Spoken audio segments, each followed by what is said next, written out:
Okay. Hello. Good afternoon. Welcome back. So I'm very embarrassed, but as is often the case, the VRAM issue I've been experiencing, I think, was of my own doing. Uh, I discovered last night when I was looking for solutions to the texture pop-in and VRAM issues, like, a certain set of settings that you can modify to make the textures pop in faster, and I had already added those, but in addition to those particular set of texture streaming options, I had added a whole bunch of other stuff. And after eliminating all the bloat that was not related to texture streaming, as you, I can't, like, and now I am running.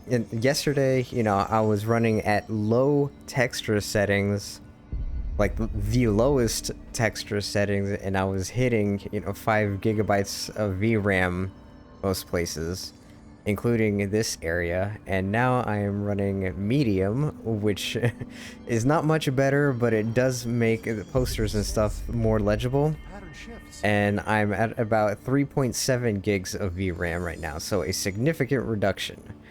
So, and I ran around the oldest house for a little while last night, and I didn't have too many issues with textures popping in and out. So hopefully things. I say that, but I did notice that the text on that was a little blurry for a second. But anyways, hopefully things will be a little bit better. Yeah, see, that's a little blurry, but it's still legible, I guess. Anyways, so hopefully things will be a little bit better. I turned off the RTSS and stuff, so we should have a clear picture this time. And hopefully there won't be any crashes, but hopefully I didn't jinx myself, So anyways, we are continuing on. No, I think... Yeah, I need 8. So we are continuing on to containment to find our brother. We're going to logistics.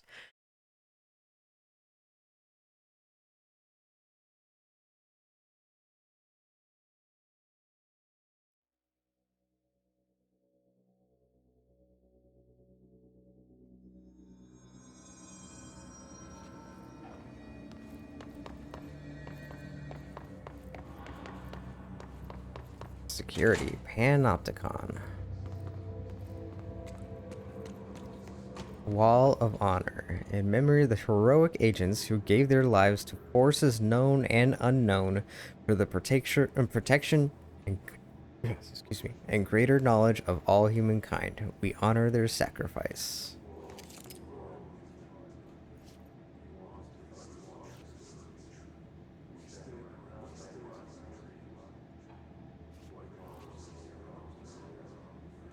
I'm pretty sure these are all Remedy developers, but yeah, because I know Vita is, she's the social media manager for Remedy, so I'm assuming that everyone else is also a Remedy developer.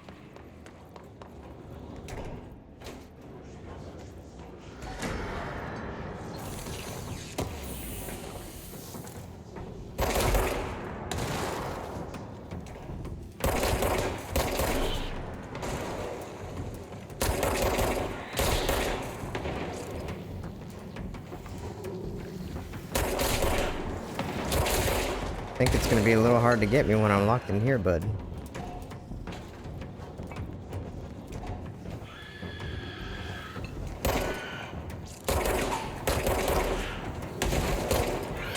Unless you want to unlock the door.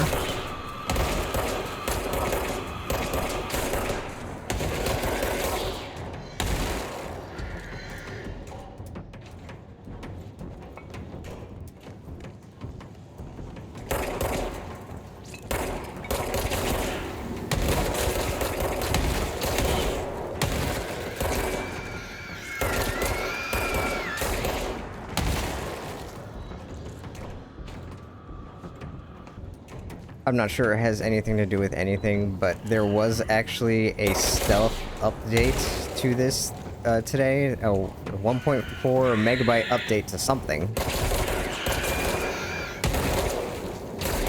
There was no patch notes. I'm not sure what it actually did.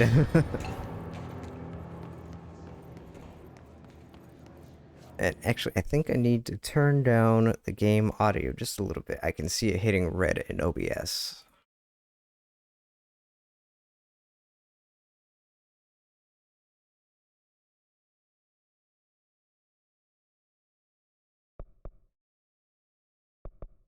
Okay. I don't want to turn it down too much because this is a game with a lot of dialogue. So.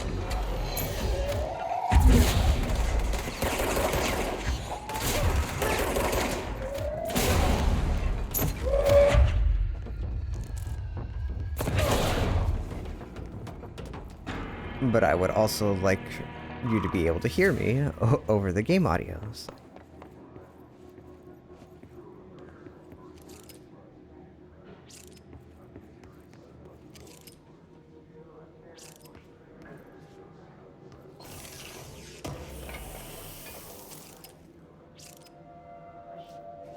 I will probably be checking printout stuff quite a bit, sorry.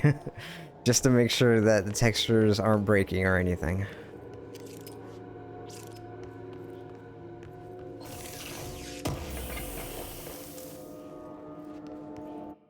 Actually, you know, I should check. Specs volume, yes, let's turn that down.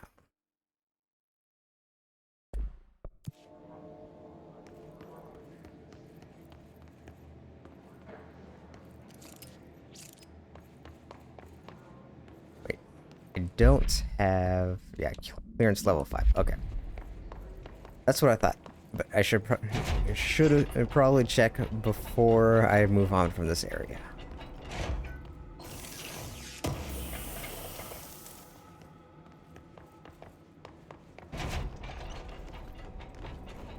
Oh, damn. There was actually a couple of things I made a list of that I missed to go back for, but too late now.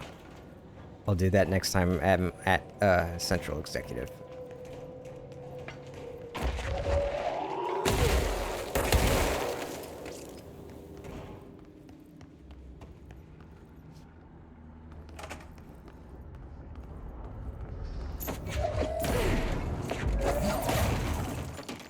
Actually, I should definitely do that. Okay, so these are mold people.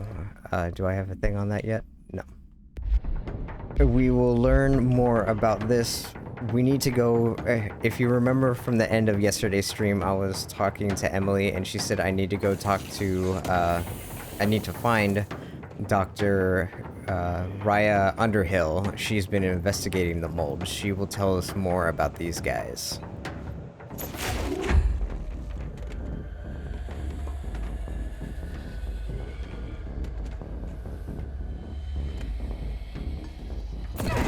Okay, well, usually they all come in in a straight line and you can just like knock them down like bowling pins. Mold autopsy. The deceased was a blank-year-old with no significant past medical history. The subject was brought in after being discovered in the active threshold, in an early state of decay that is characteristically fungal-based in its appearance. During autopsy, the cadaver's pleural cavities? I'm not sure how to pronounce that, were revealed to be entirely filled by the fungus known as the mold, to an extent that medical staff were forced to put on decontamination suits. The procedure was also hindered by anomalies such as the deceased's high body temperature and undulating torso muscles, presumably but not provably caused by trapped gases. Routine samples, as well as tissue samples requested by Dr. Underhill, were successfully extracted. However, their rapid retrogression outside the host body needs to be noted. Cause of death, mold ingestion. Compiled by Dr. Suvi Patton, coroner, by order of Dr. Ryer Underhill, contract threshold specialist. And we will also learn why it says contract threshold specialist later. Yeah, see, now they're coming.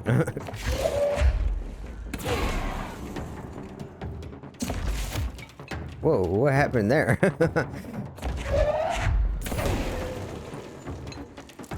That desk just totally up and disappeared.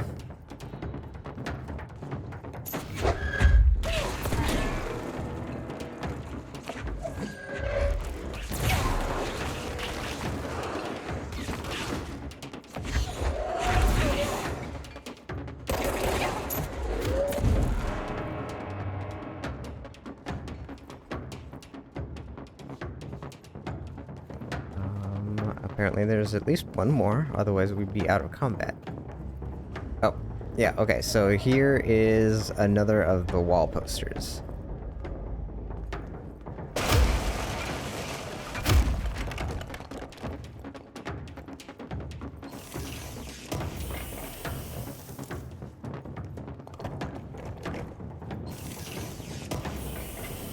Why they, I wonder if this is like a building shift thing, or like, why would they build a wall to cover up this little access corridor here? That doesn't really make much sense. Although it does look like they sealed up this door with black rock for some reason.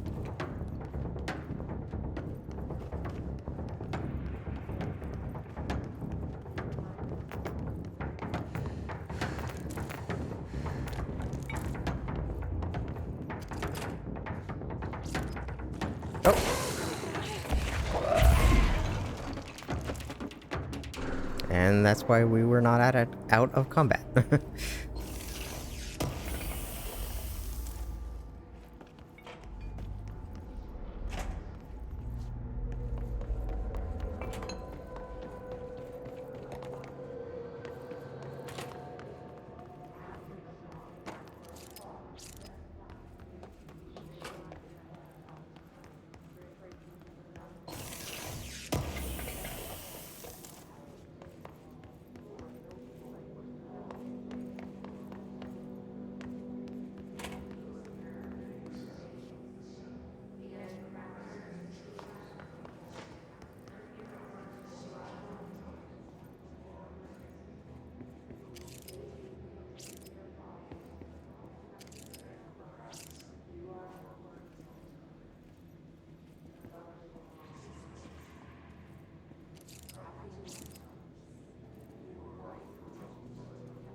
I want to say that's Northmore, but I don't think there's any actual indication if that's true or not.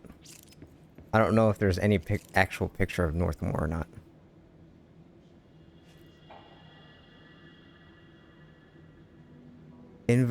I saw inverted black pyramid. A red pyramid appeared underneath. What's that? It felt scary and bad news. They've moved to be on top of each other, like elevator flights. Going up. Is this the sector elevator? It's an hourglass, a doomsday clock. It started flashing wildly. The sand is leaving down. Oh no. Felt terrible. And now it's all down and the red on the top. This can't happen. We must stop this from happening. They rule us now. I woke up screaming. This is a warning. Indeed. Indeed it was. Whoever wrote this... Well, they probably got zapped by the hiss, but they definitely have some precog powers that we need to look into.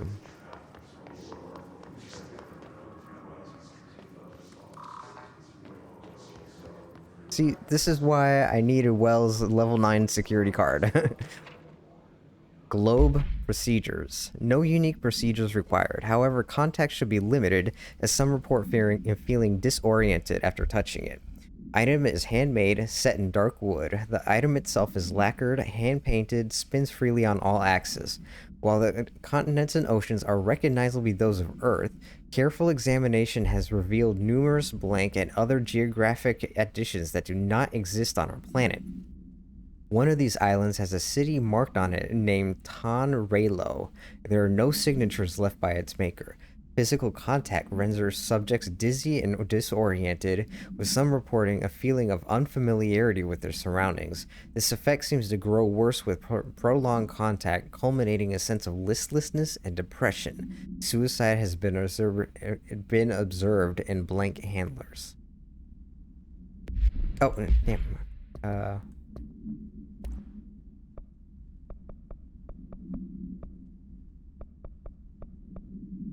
Wolf Globe acquisition date April 12th, 2010.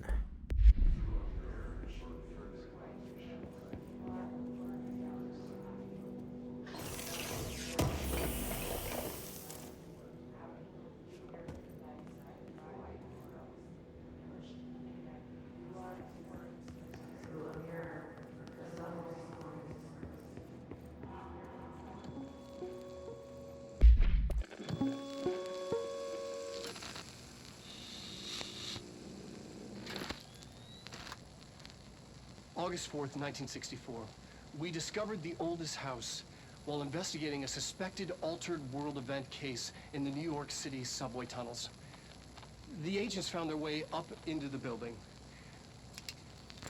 Once we became aware of it, it was there. For the rest of the population, it was hiding in plain sight, a slippery blind spot, seemingly discouraging observation. It's a place of power.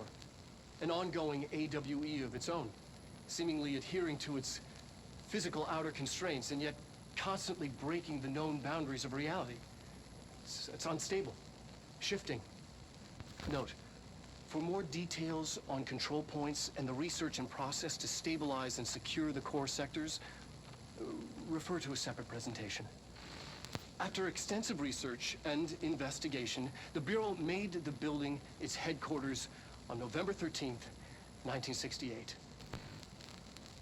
The Federal Bureau of Control was never out in the open. This was always an obfuscated, classified top-secret operation. So imagine our surprise when the building's observation-resistant aspects began in some unquantifiable way to affect the Bureau as a whole.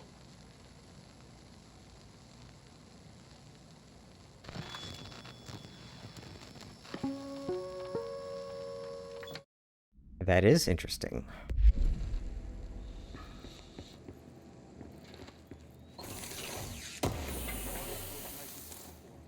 We discovered the oldest house while investigating a suspected altered world event case in the New York City subway tunnels.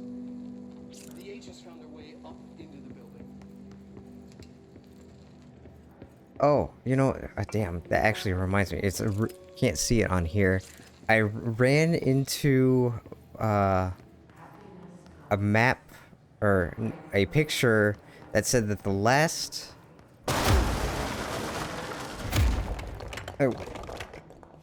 time that somebody had logged in to the power plant, it was a board outside of where you do the directorial override. I believe it said the date was like January 25th. So this game apparently takes place sometime in January or February.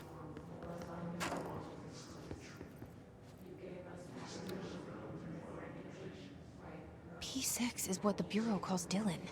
His cell's been breached. Has the Hiss found him? Are you there with him? Can you protect him? You note that Polaris is not answering.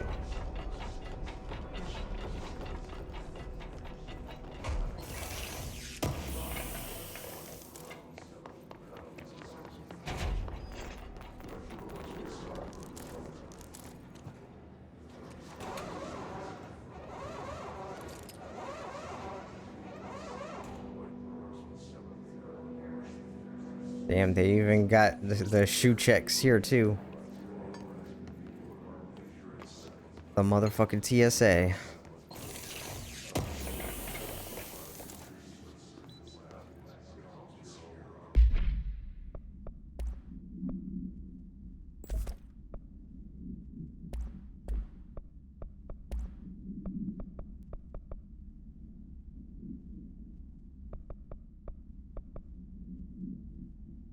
See, that would be, it might be pretty good if I could level up my gun one more time.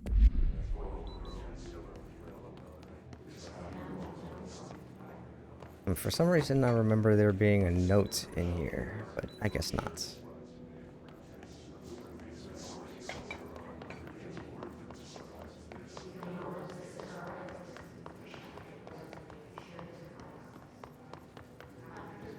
That's where I came in. What am I doing?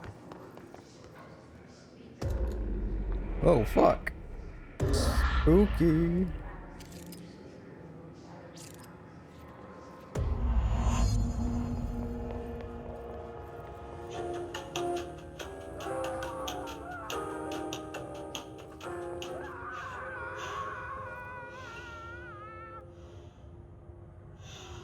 Well, shit. I guess someone else found their way in here, huh? And was not successful, apparently. This does not look correct.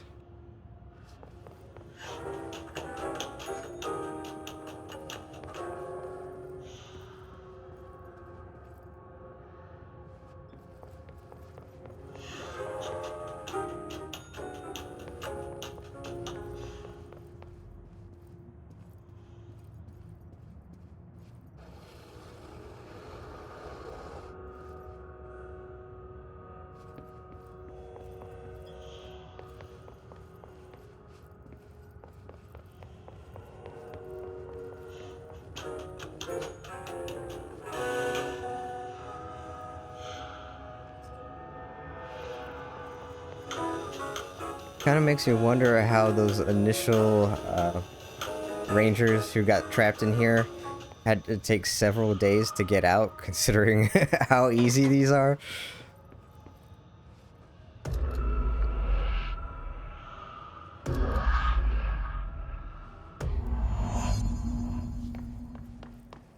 It's been a long time since Dylan and I knew each other. I've wondered about him. What kind of man he'd grow up to be. Were things as hard for him as they were for me? Maybe in here, they were even harder. Yeah, well, getting kidnapped by government agents and treated as a lab rat for 17 years, not gonna be good for mental health.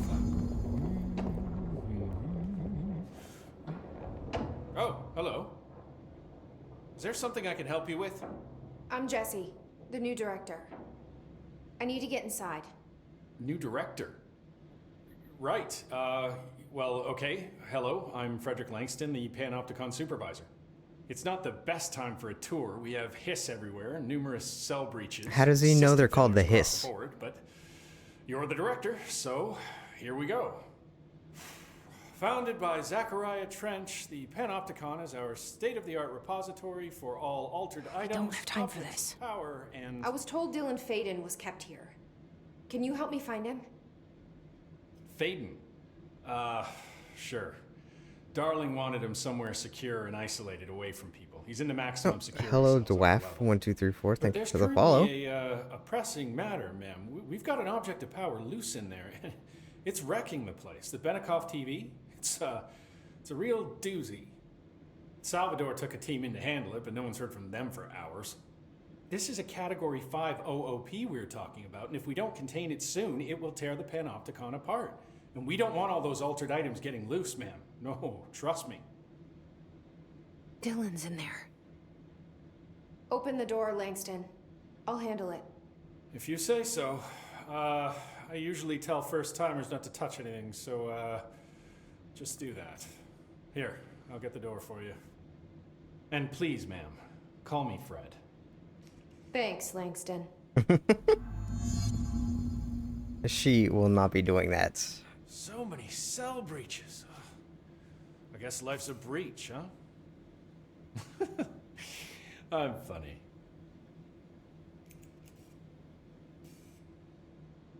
Is the TV back in its box yet? No rush or anything, it's just, you know, an ongoing concern. Do you like working at the FBC? Sure. I mean, yeah, the drama's a bit much, but I get better benefits here than I would over at the Postal Service. I checked. Better healthcare. That's not to say I don't like my job, ma'am. Been here over 15 years. No one knows the Panopticon collection better than me. I'm, close to them, in a way. I can't tell if that's creepy or normal here. Okay, so I want you just pay attention to the way that Langston talks about altered items, because that's important. How do you keep the altered items under control? It depends on the item. Each one has different needs. Ritualistic touches go a long way. Singing to them, Did he say flipping the singing? lights 3 times, that sort of thing. It's not superstition if it works. What's the difference between objects of power and altered items? Think of them like storms. Objects of power are like tropical cyclones or hurricanes for the uneducated. They're big, rare, and scary. Of course, directors can just bind the OOP and become the eye of the storm. Altered items are more like weird thunderstorms. Some may rain frogs, some may rain corn, but they all rain something. And how does the hiss factor into all that? It's changing them, making them aggressive. Now they're all raining, I don't know, knives. Knife rain. Knife rain. Nice metaphor. Did you work closely with Trench? Oh, he spent most of his time with Darling and all them. The inner circle. Not that I care. Trench certainly had his favorites. He did stop in occasionally to scowl and smoke. Did you know the Bureau has a no-smoking policy? It does. Just not for Trench. Still, he is the one who put aside funding for the Panopticon. The man did have vision. How did you get this job? Started as a junior agent because my uncle knew a guy. From there I got put on a desk until an accident left the containment sector severely understaffed. At which point I got bumped up to management. Put in a steady 8 hours a day for another 10 years and voila, supervisor. I just picked up a gun.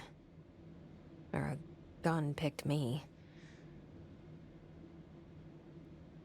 I'll see you later, Langston. The employee I'll be manual here, offers a like series of always. helpful actions to assist in mitigating a crisis. Would you like me to list them for you? No. What's your guys' deal? So I probably won't be able to get all of them, but these two, since they are bored standing here protecting Langston, are having a bit of a laugh at his expense. Okay, Thermos Procedures. Acquisition date 9/20/2010. Oh Dear Diner Coffee Thermos. This is regarding Alan Wake 1. No unique procedures required. Altered status is suspected but unverified. A blue coffee thermos with a white plastic cap and a logo for the Oh Dear Diner located in Bright Falls, Washington. The cap doubles as a mug. This item responds to Formula 1 L16, I-16, yet no discernible altered effect has been discovered, other than keeping liquids warm for surprisingly long periods of time. It's also worth noting that the coffee from the thermos is always refreshing and strong, no matter its quality, before being poured into the item. Background: the thermos was discovered on the shore of Cauldron Lake, outside the town of Bright Falls. Both are known sites of a recurring AWE. See Bright Falls AWE case file for further information. According to witness statements, Alan Wake, see Prime Candidate Program entry for further information, who went missing shortly before the discovery of the thermos, had been seen blank collecting similar thermoses for a blank purpose. Okay, so basically in Alan Wake 1, the thermos, like the gag of the thermos is Alan Wake is a kind of, a send-up of Twin Peaks, which the main character loves a damn good cup of coffee, and so the collector, Alan Wake has a collectible. As the thermos is a collectible. You find them all around the place, and you try to pick up as many as you can.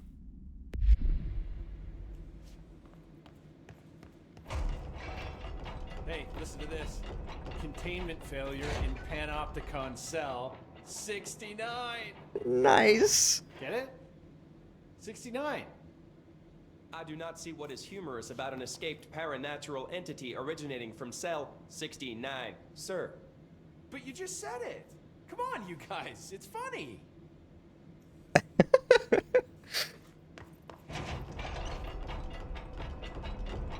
Panopticon.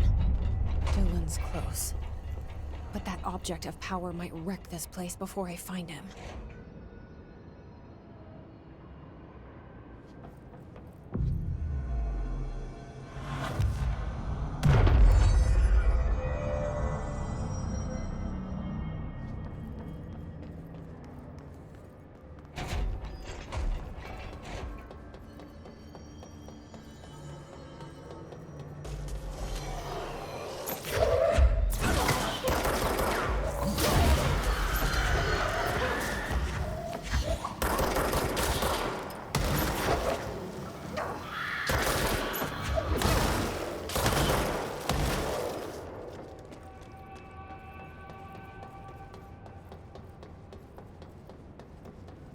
Actually, I think there's a box down here. Maybe not.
Something went wrong with the Bureau's plan to make Dylan the next director.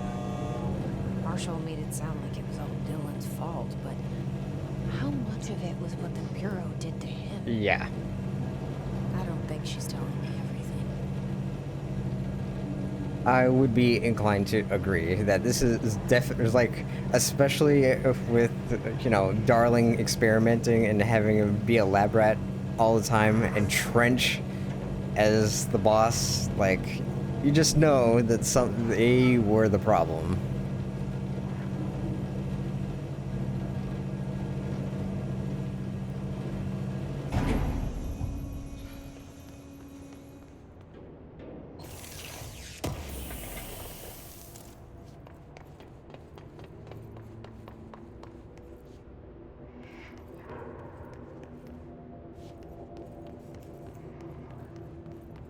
Hello? Is anyone there?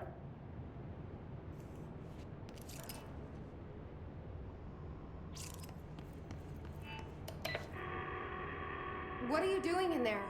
Oh, thank God. Look, someone has to watch this object at all times, or it deviates. My shifter blazer never showed up. Can you help me? Damn. I can't, I'm sorry. There's an emergency. I'll come back, I promise. Okay, just don't forget. I can't stare at this thing much longer. Now, this is pretty much a direct send-up of an SCP. If you remember, I talked about those the other day. The original SCP, I can't remember the name of it, but the gimmick is it's this like this 8-foot tall model that if anyone ever takes their eyes off it, it will basically go nuts and destroy everything and kill everybody in its path. And that's essentially what the fridge is.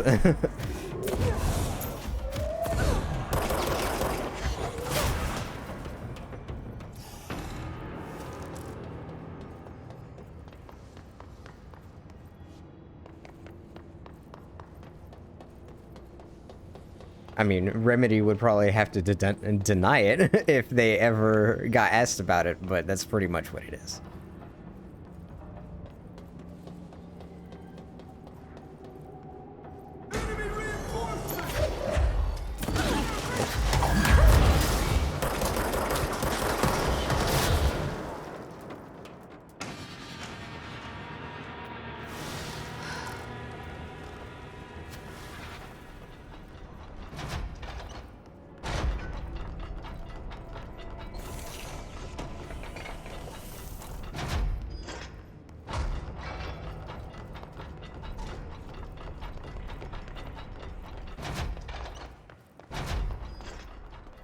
This is probably That's bad. the object of power. I need to cleanse it.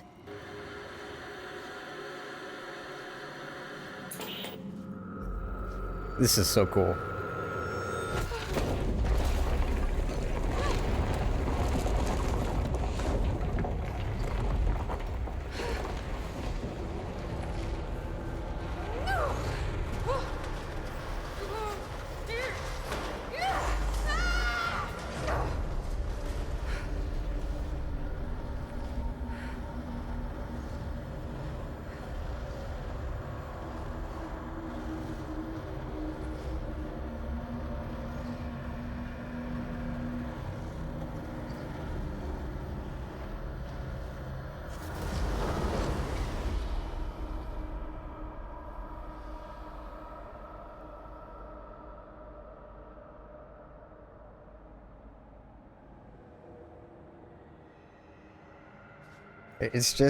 It's very interesting to me how,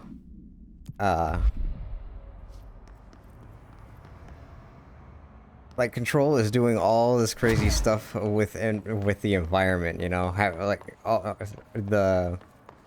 how the building shifts and the astral plane, how it looks like it does, and you have moments like this with the Benikoff TV, and all this stuff just looks really fucking cool. And then the next game, Alan Wake 2, which is on an even more advanced version of the same engine, just like doesn't try to take any risks with stuff like this. It's a very played straight kind of linear story action game, and it doesn't try to do anything interesting like this.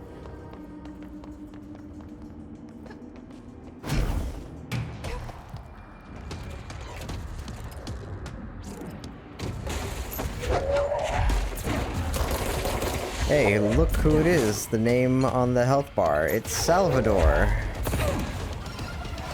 Arisha's boss, who we've been looking for a few hours now.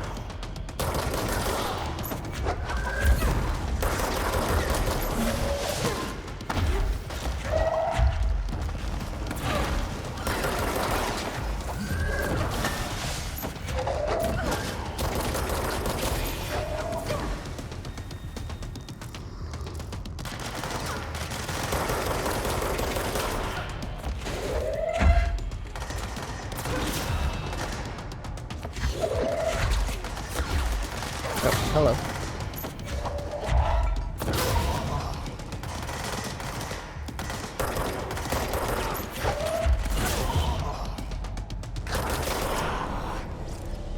That thing was Salvador, the head of security. His team didn't stand a chance against the Hiss. No one here does.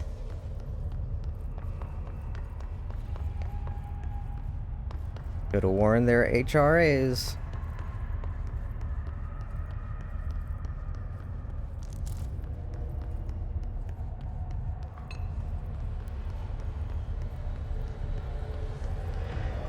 Okay, the TV. Another object of power going nuts. Here we go again. Anchor supplement. Ocelot's anchor. The crew of the White Ocelot first encountered a strange spherical phenomenon while fishing in the blank. Witnesses described it as a black sphere with faint light behind it. It hovered just off the bow of the ship. The crew blanked by throwing a tin bucket, which disappeared into the sphere.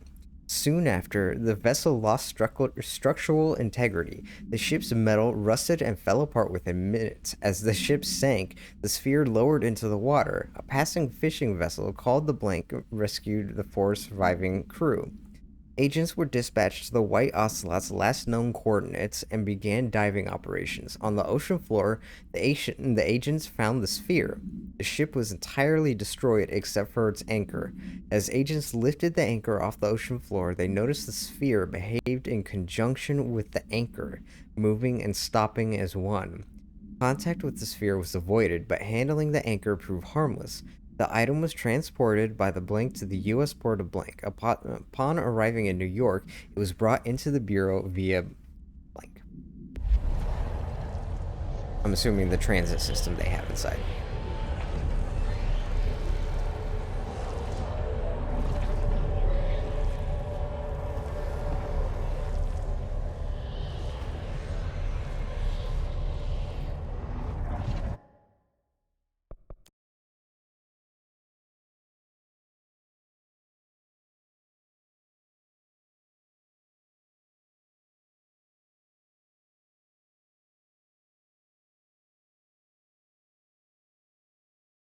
What's the button to take the picture?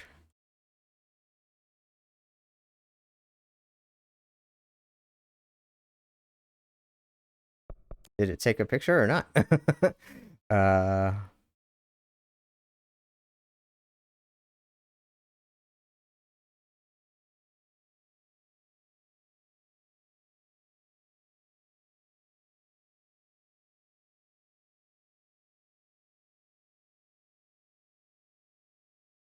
shouldn't it like give me an indication? Whatever.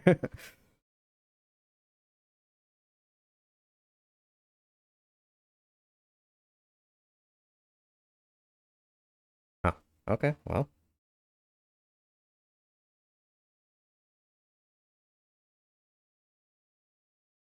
Usually there's like a Steam indication that it did something, but I don't see shit.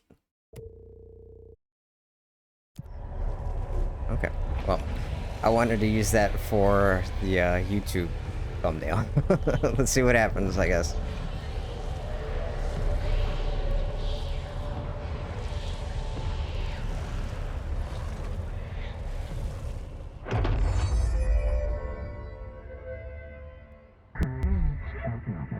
Babysitter.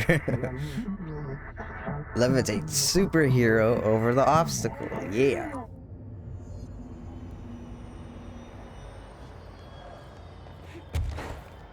Hell yeah. Now, unfortunately, you can't. Okay, so like. Okay, so this is what I'm talking about. When you see how she's kind of holding her hands with the palm. And you see there's like stuff flying below her. I'll show it off when we actually get back to the house. But it actually is like a physical force.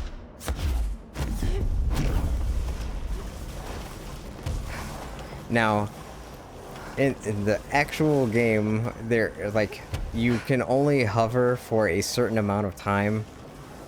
But I have a little, like when I mentioned this more, or like at the beginning of the stream, this like all the bloat options that I had. There is an option you can able to infinitely float, which I think is a lot more fun.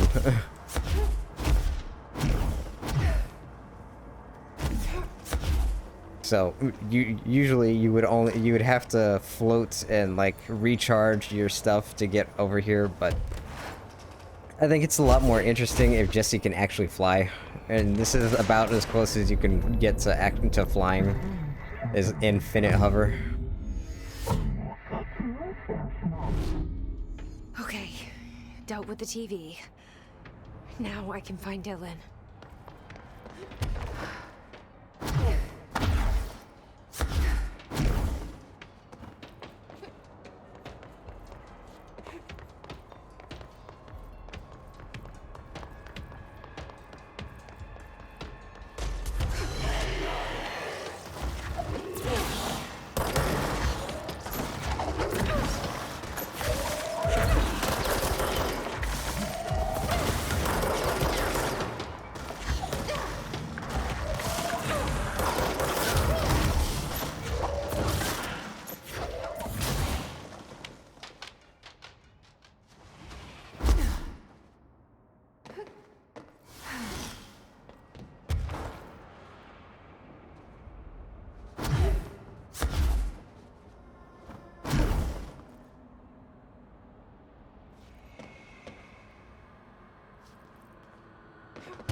Postbox procedures. BlackRock paneling has proven effective in hindering but not eliminating the object's altered effect. Agents in the immediate vicinity may still experience paralysis. Keeping a distance from blank feet from the cell is recommended unless agent is confirmed to be non-susceptible. Description: a dark blue United States postbox, model blank. Paint is chipped at the edges. The item itself is empty, with no mail discovered inside at the time of retrieval. The item ceases the motor functions of organisms meeting an unknown criteria. Paralyzed subjects are still capable of moving their eyes and limited speech. During tests, approximately 16% of agents remained unaffected by the item. Age, gender, race, height, weight, blood type, eye color, clothing, place of birth, diet, heart rate, and socioeconomic standing are all factors proven to have no correlations to an individual's vulnerability to the item. Victims' states of mind were recorded during onset of paralysis, but no emotional correlation has yet been found. Jasper Postbox, acquisition date June 15th, 1986. Actually, did I do the Anchor? Anchor acquisition date September 28th, 1976.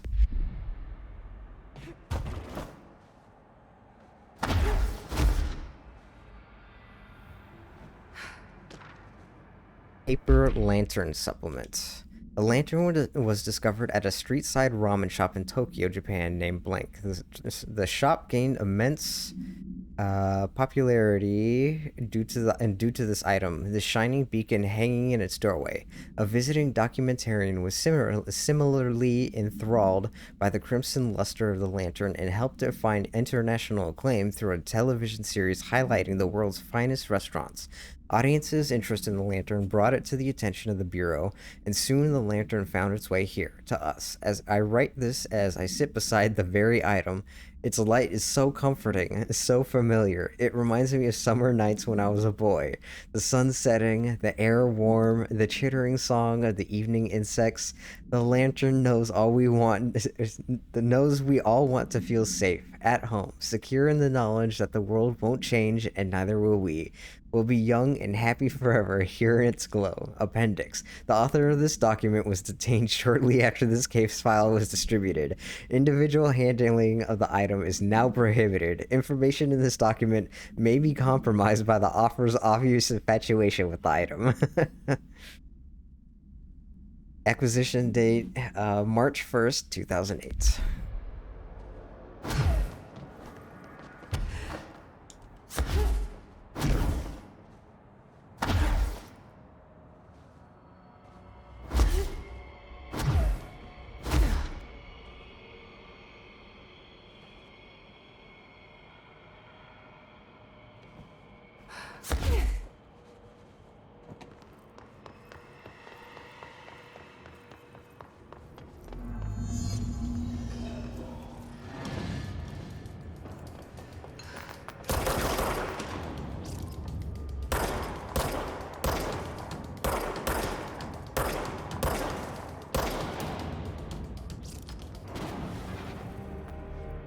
And now, obviously, there's all these extra rooms we need to go into. Because why wouldn't we?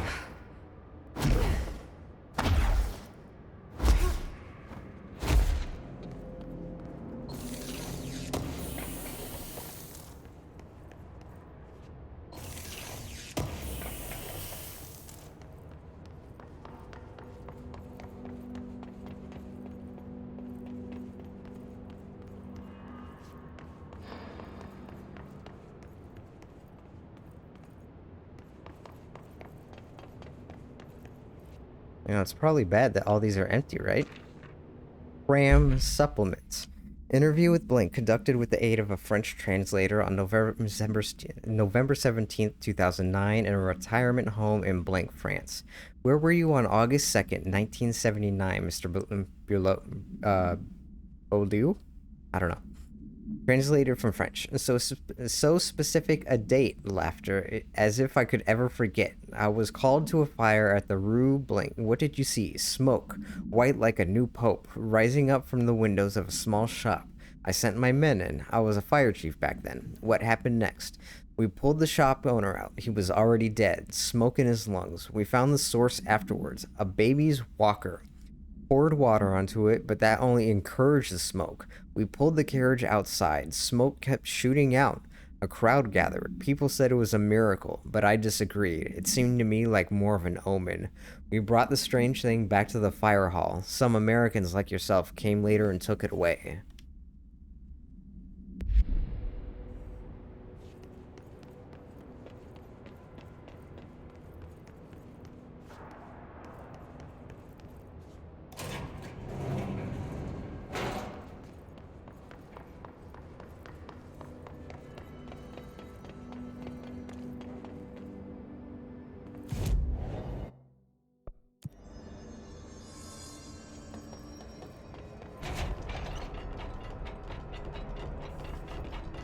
told Salvador it was dangerous, but no. Why listen to Langston? I'm just the Panopticon supervisor. Let me know when the hiss are gone. I miss my desk. Well, I think you're gonna be waiting a while, but I guess we can't I'll talk see you to later, Langston. Langston I'll about be the here, guy upstairs yet. like always.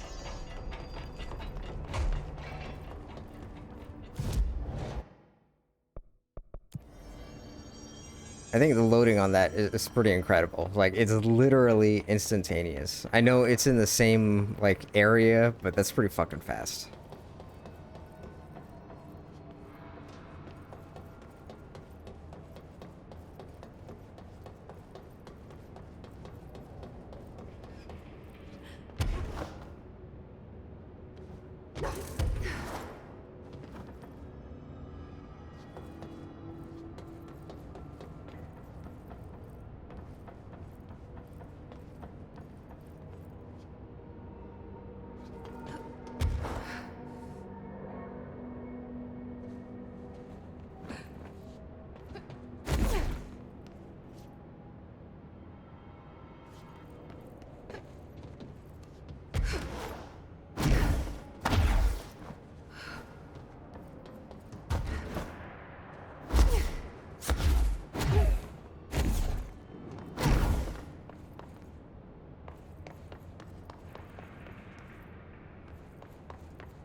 Hey, it's Half-Life.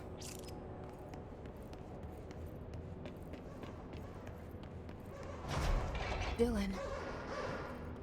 He's so close.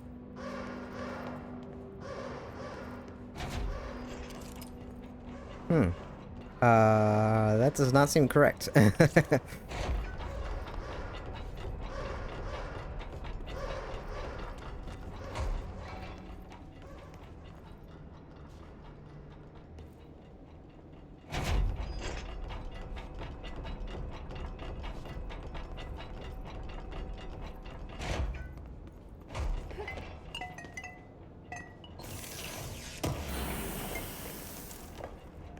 Hello? Can you hear me? Are you there, Jesse? Emily? He's gone. Dylan isn't here. He might be nearby. Or maybe the hiss got to him. I don't know. Jesse, listen. Dylan's here. With us. He just walked in. He says he is giving himself up. He's been affected by the hiss, but he is different than the others. We must isolate him. I'm on my way.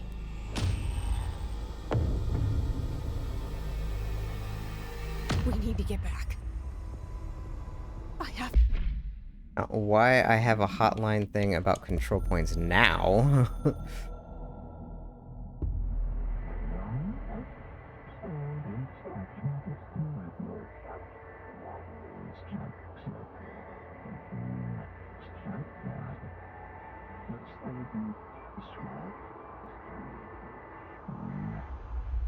I feel like I should have gotten that several hours ago. to see my brother.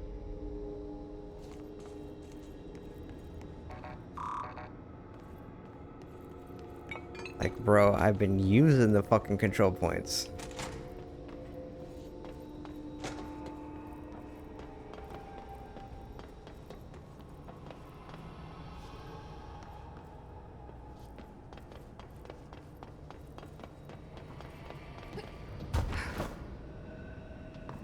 Whoa. Zip discovered. Gonna be famous on the speedrun leaderboards now.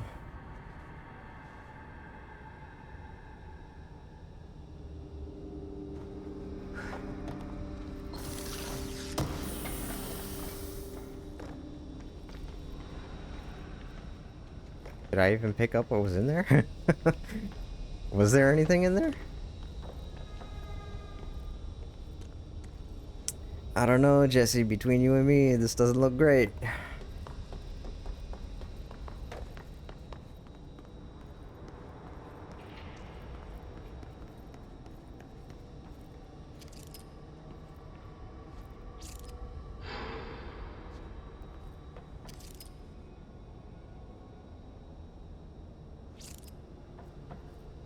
All right, I won't take up too much of your time today, Dylan. Like I said, I want to talk about Jessie, your sister. What about her? I just want to get your perspective. What do you think of her? What kind of person is she? That sort of thing. I adored my sister. When I was little, I mean. Back in Ordinary. And you don't anymore? When I first got here, sure. I'd always hoped she'd come too. Find me, to take me home. We went everywhere together. Why should this be any different? Casper said she could come too, to the Bureau. If she wanted to. But she never did. Why do you think that is? Because she didn't care about me. She always wanted to be out on her own, seeing the world. She always said so. I guess she got what she wanted. Great. So, she wanted to see the world. Did she ever mention any place in particular? Why? We like to ask questions around here, you know that. Any particular cities, towns, landmarks, anything like that?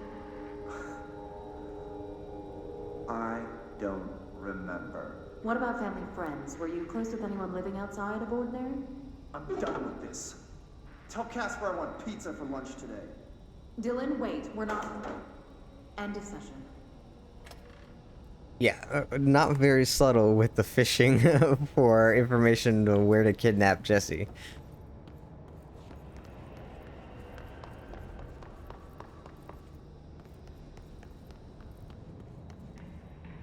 I mean, seriously, if you lived in this place, if you were kept in a fucking box like this, would you be happy? I don't think I would be.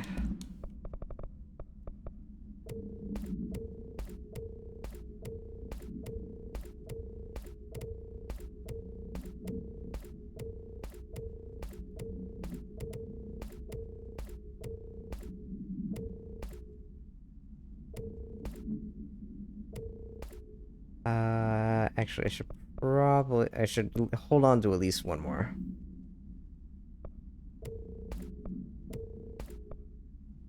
Oh, that one's good.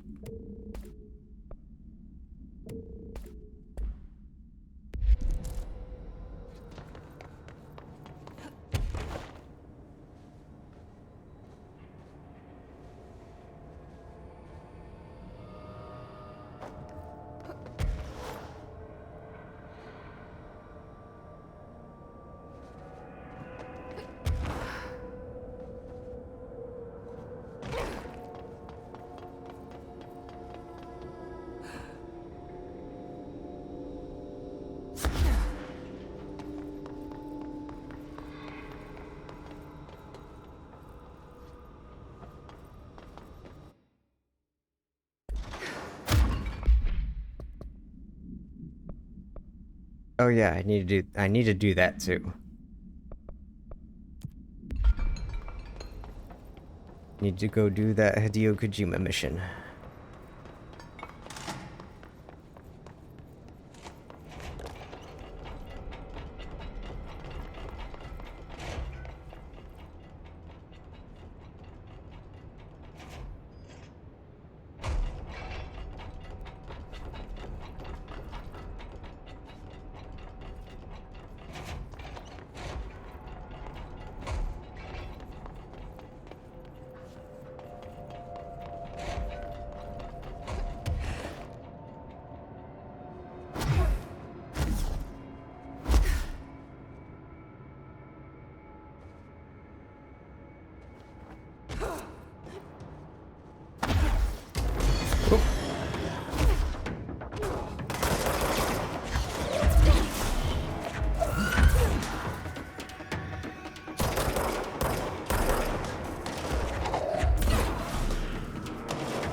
the fuck?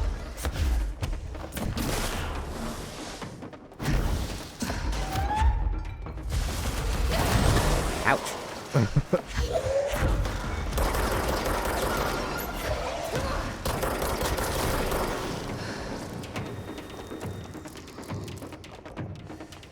Well, that wasn't nice.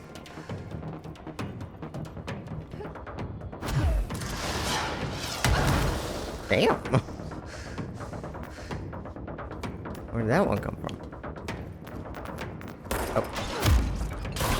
See, that's what I'm talking about. Like, these guys have some of the lowest they're like one of the lowest health enemies that you can fight, and it didn't even kill him. And he had like half health.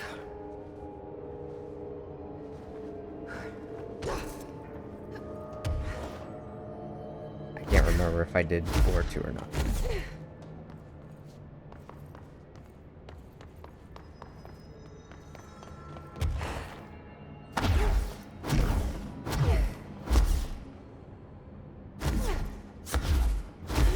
I think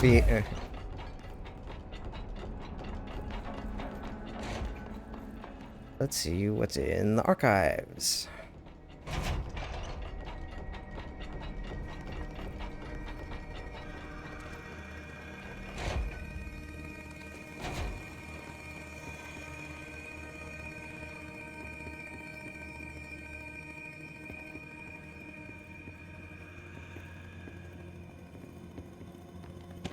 Book Club.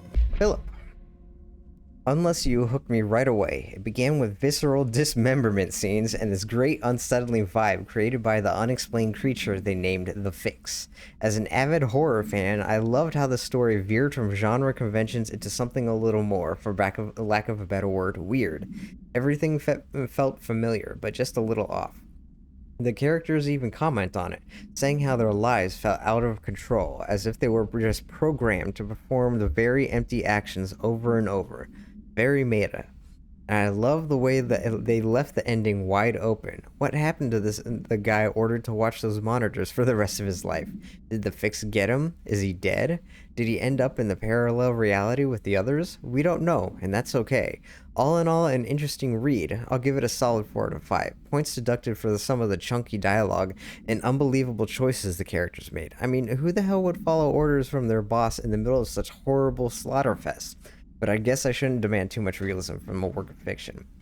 Now, I haven't really paid attention too much to this before, but this does not seem like the same book as before. This is a sci-fi book that talks about space battles, sided with the Fixers, like, and then this one is a dystopian book, YA book from talking about a virus called the Fix. These are not, they read the same book, but it is not the same book at all, if you notice. The book itself is some kind of object of, or I guess not necessarily an object of power, but an altered item. Which I guess is on me. I saw the first, whenever I played this game before, you know, I read the first one and I figured it was just gonna be like a little book club thing, like a joke. Some people are having a book club. I guess I should have known better given, damn, that got fucked up.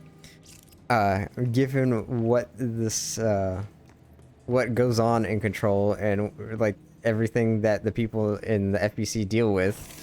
But I just assumed it was going to be just a regular book club. I did not, until I read these just now, I did not assume that the book itself, there would be a joke that the book itself is an altered item, and that none of them were reading the same book.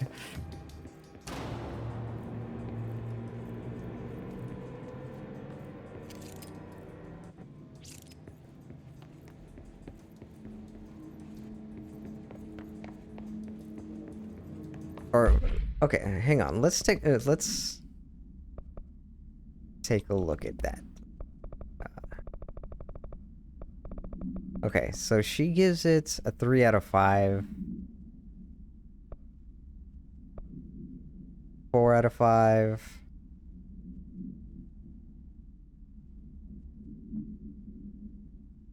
2 out of 5. So, okay. For a second, I was wondering if it may tailor itself to the reader's interests, but that does not seem to be the case.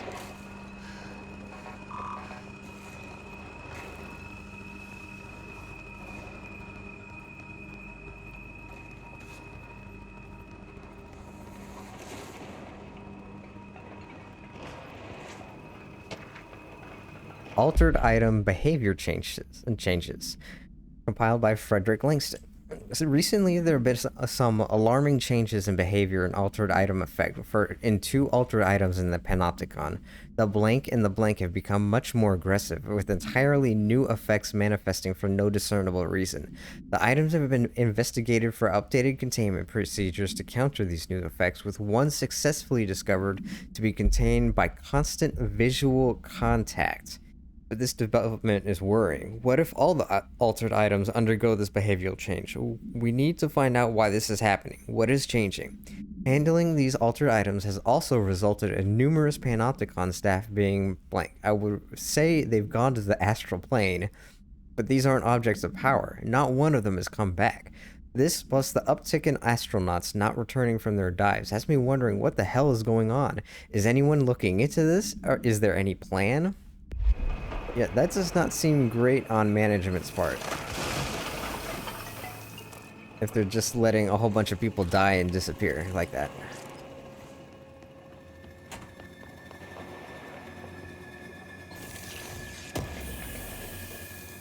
You know, compared to Dead Letters, Archive seems pretty small for the amount of, years that this place has been in operation. Okay, I guess there's gotta be more than 6 of these vaults, because we've encountered, what, 4 so far? Let me through.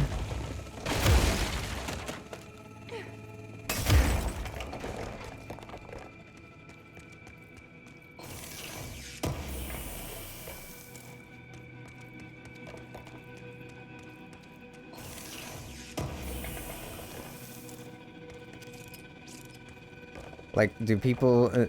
does the oldest house make people just forget that there was ever something back behind this wall? One day everyone just walks into work and forget that there was a hallway there?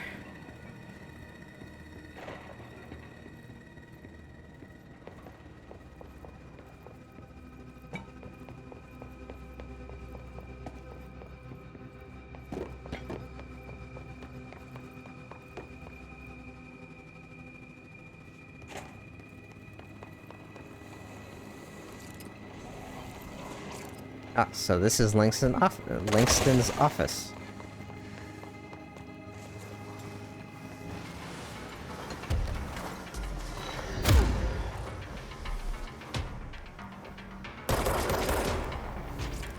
I did just see a guy right there, right?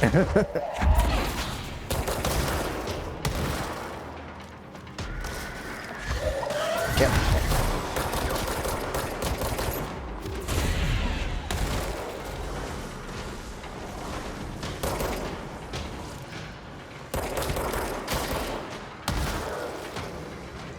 Oh, will Astral Spike attack those guys?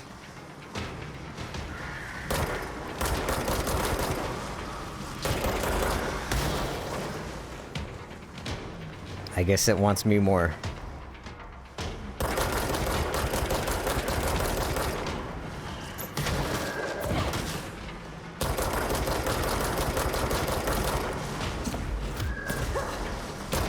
Yeah, so as you can see, Astral Spikes are literally invincible.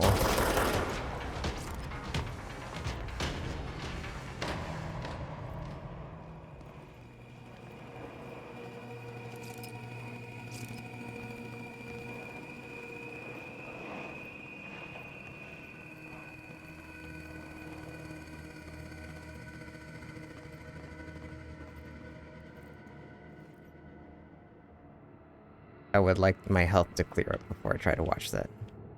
Or I suppose I can just watch it through the video player. Oh, or not.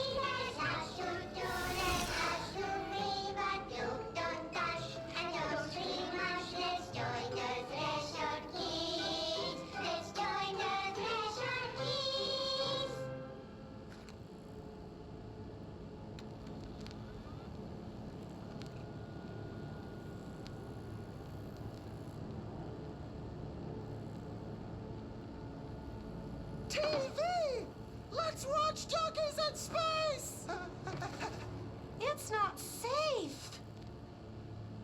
But Star Captain Eagle! Can I poke it with a stick? Okay.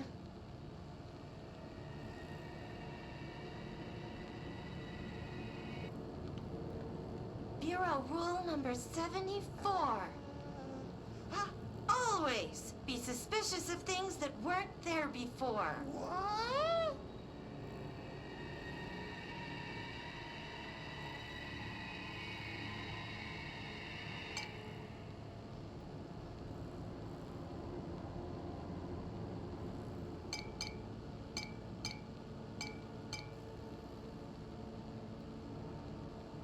Looks safe to me.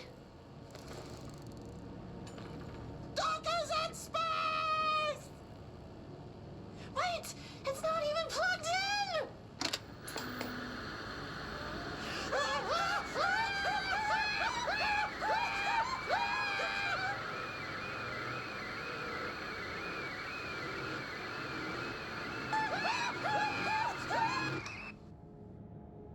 Some missing dialogue there. Okay, so since we're getting closer to the reveal, and it may be pretty obvious by now, but you should take note that the girl has red hair, and while not specifically the boy is not specifically noted as her brother in the show. He does seem to be a young man who does not necessarily have hair.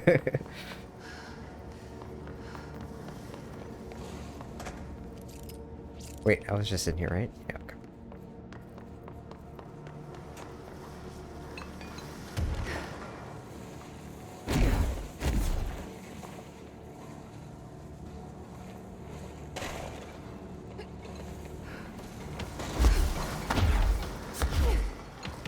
Oops.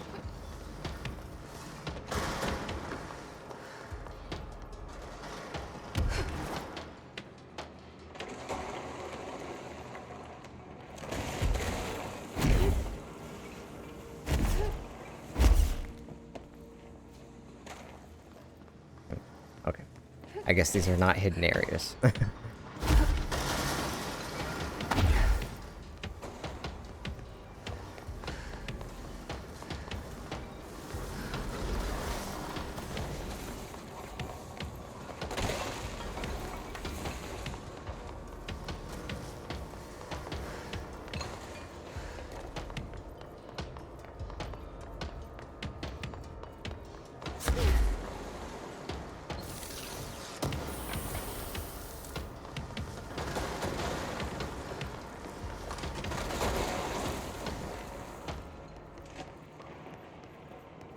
Oh, uh-oh.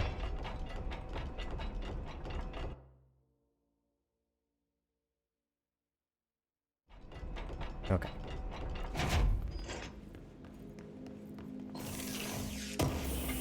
See, at least now with now that my VRAM isn't overloading, if something goes wrong and the stuff stops loading in, you can pause it and let the game like catch up, and it'll start loading stuff in.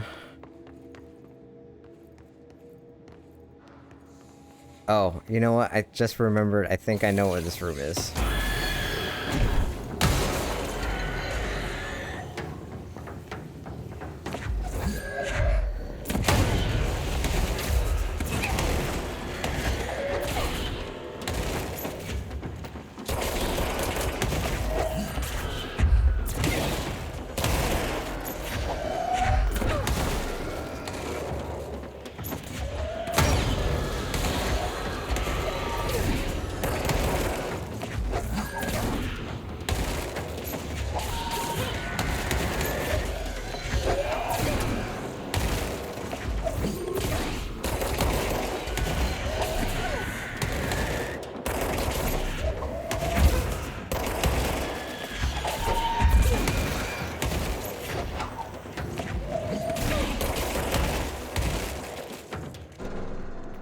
Nice little prank on the player.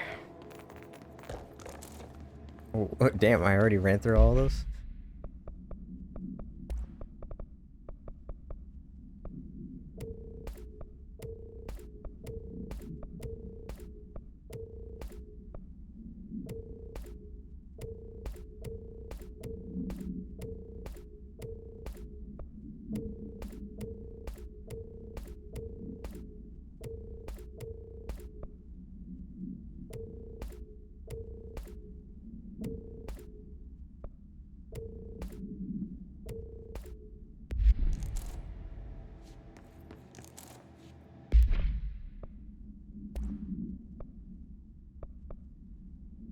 Nope. Not even as good as what I got.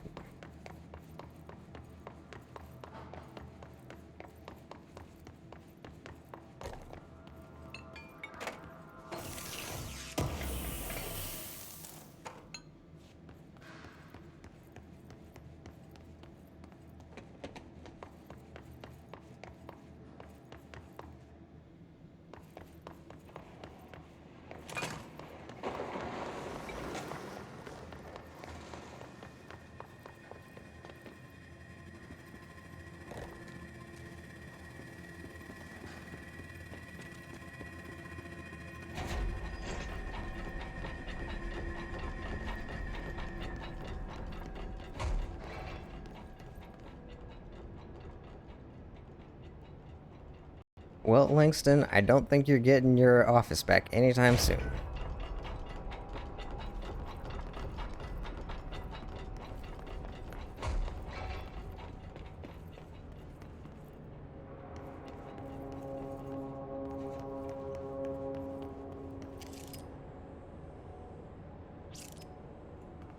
I guess Jesse is unaffected.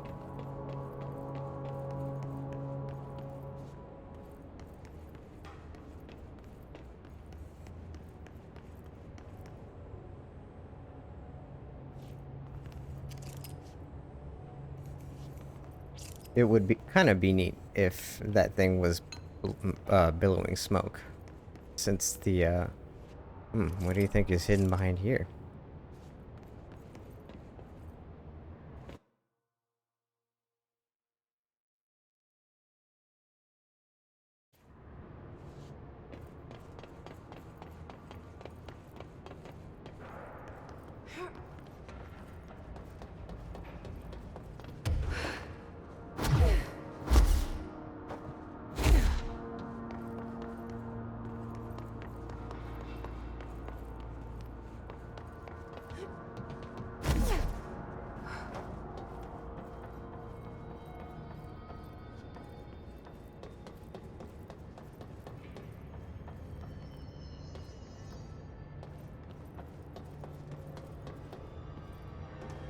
Oh, no, Jesse, you're supposed to fly. No. Oh, Jesse.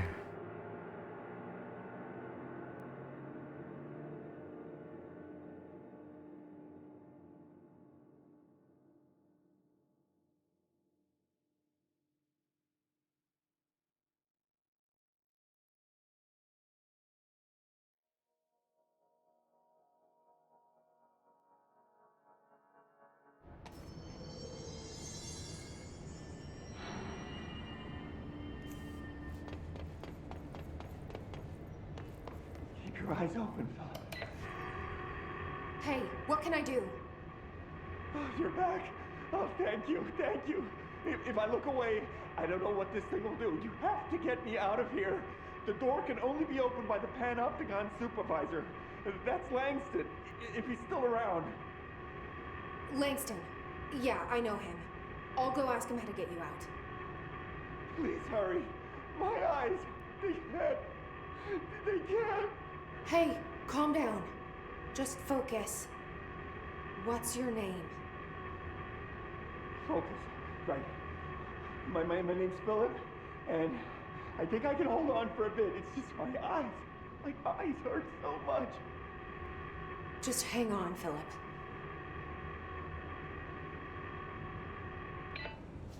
Okay.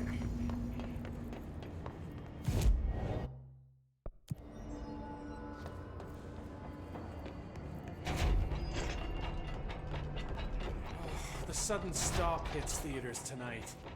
Can't believe I'm missing an Alex Casey movie for this. Alex Casey tying back into Alan There's Wake. someone named Philip up in a cell. He's watching a refrigerator and very rapidly losing it. Philip? Oh shit, I forgot about fridge duty. He's been in there for over a day, I totally forgot. You forgot about him? There's a lot going on. The hiss, the Benikoff TV. Considering the number of things I'm juggling, ma'am, I think it's... Listen, it's fine. We just need to get him out of there. He said you'd be able to open the cell door? Yeah, I can unlock it on my terminal. There. Done. Door open. But Philip can't just leave. The fridge is behaving erratically.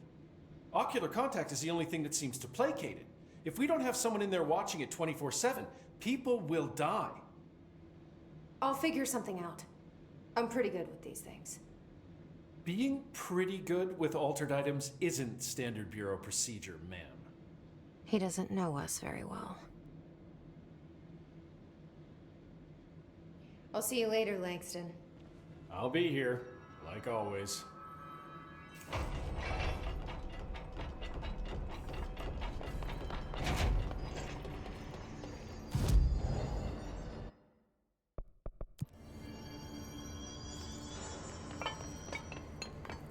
Hello? Jesse? I'm back. I'm coming in. Thank you. Oh, thank you, thank you.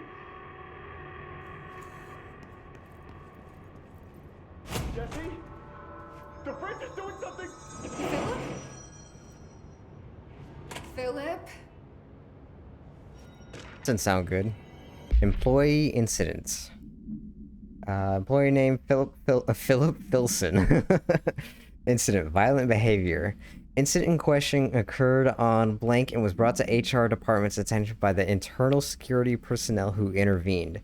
According to reports supported by security fit and camera footage, Agent Filson entered the staff kitchen with the intention of consuming his private meal, a homemade sandwich cut diagonally and packed in a plastic container, but discovered the refrigerator had blanked his meal. Agent Filson began to kick the bureau-owned appliance as he expressed his frustration in a loud and profane manner. This behavior caused multiple staff members present to become alarmed. Security was alerted soon after. Filson complied with security's commands to desist. A recommendation: Agent Filson was reprimanded and suspended for the remainder of the ongoing work week. The review committee recommends one non-mandatory counseling session. Well, I would probably be mad too if the fridge ate my sandwich.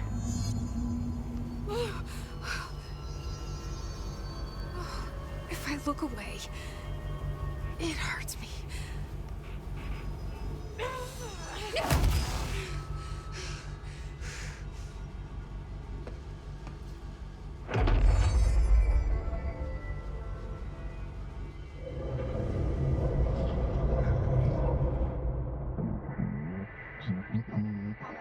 Former. That sounds like the board, though. This sounds like the board, but I can't understand it. Fuck? Whoa. Now, if you notice,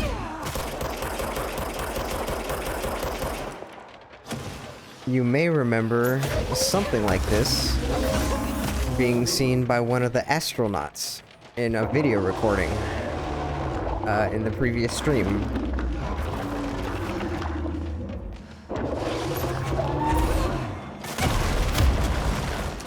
Oh, he got me. Yeah, one thing about this area is that the floor is destroyable, so if one of the little orbs hits the floor, it'll knock out panels, and when he strikes with his little his appendage thing, it will also destroy the floor, and you just fall down and die.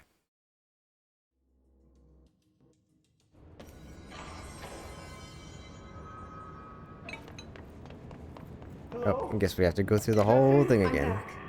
I'm coming in. Thanks, Jesse. The fridge is doing something. Philip? Okay, let's try this again. Look away. It hurts me. At least now you'll be able to see it a little better without the damage thing around the screen. This sounds like the board, but I can't understand it. Fuck?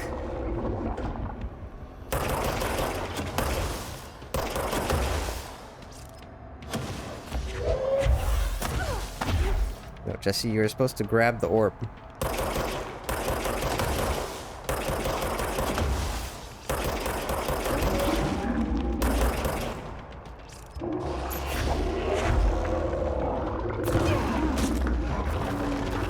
Yeah, see, maybe this might be a little easier to see, but... Oh, come on! I even dodged.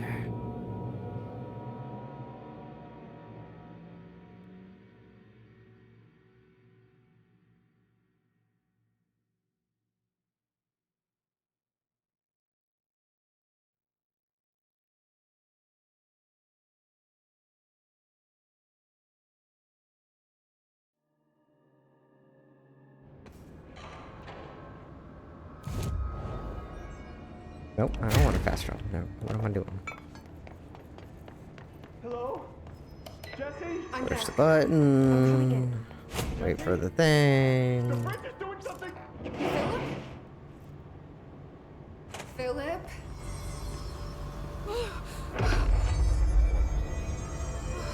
If I look away, it hurts me.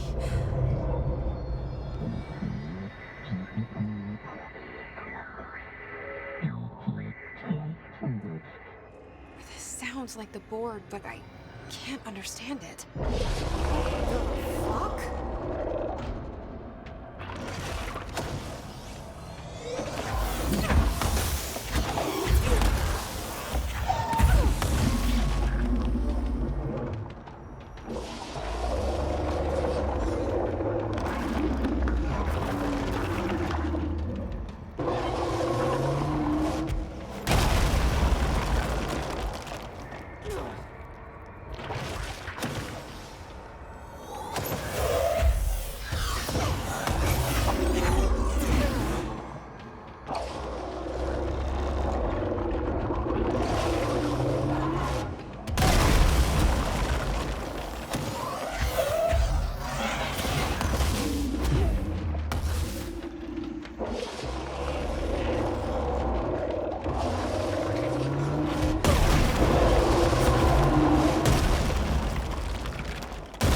I think he's mad.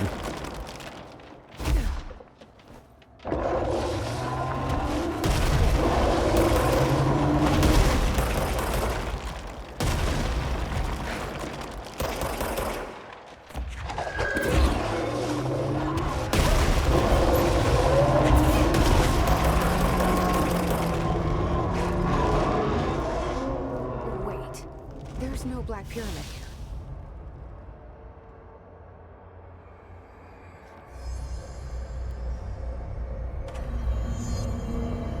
The fridge seems fixed. Did...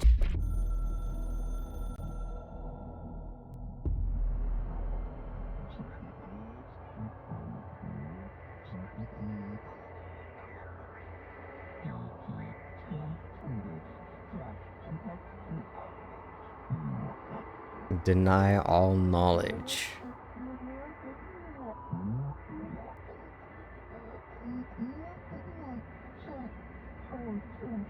Is stealing, linking altered items. It builds a competition.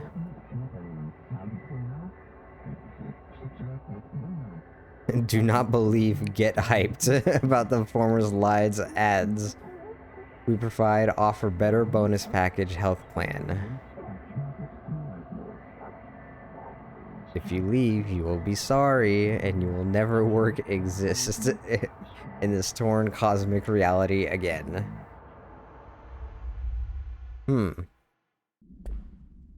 So, we are seeing there are more players in... Fighting that thing off change something?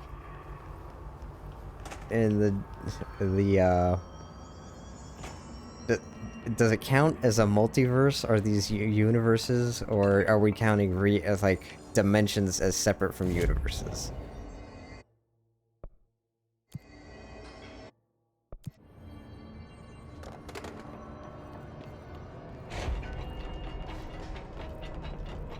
Numerous cell breachings at every level.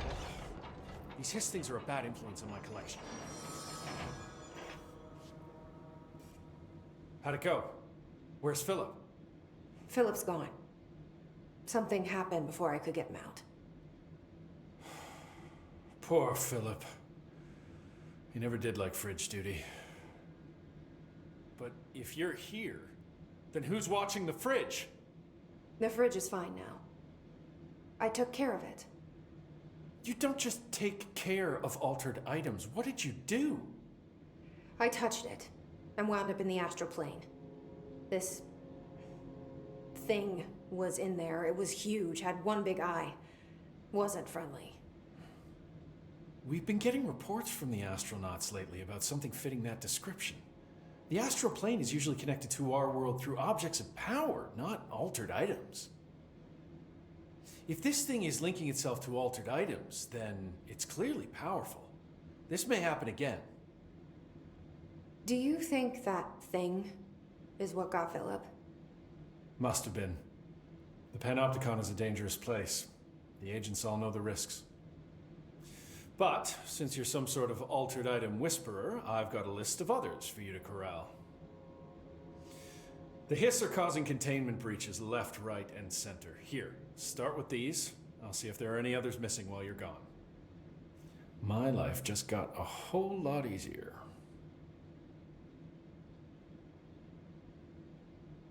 I'll see you later, Langston. I'll be here, like always.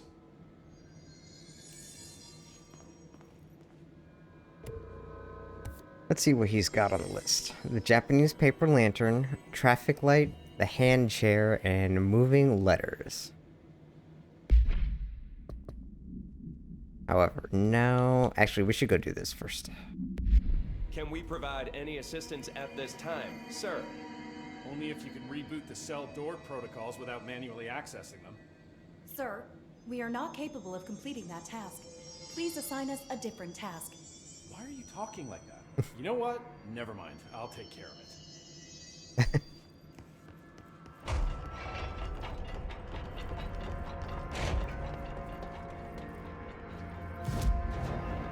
Oh, hey, wait a second.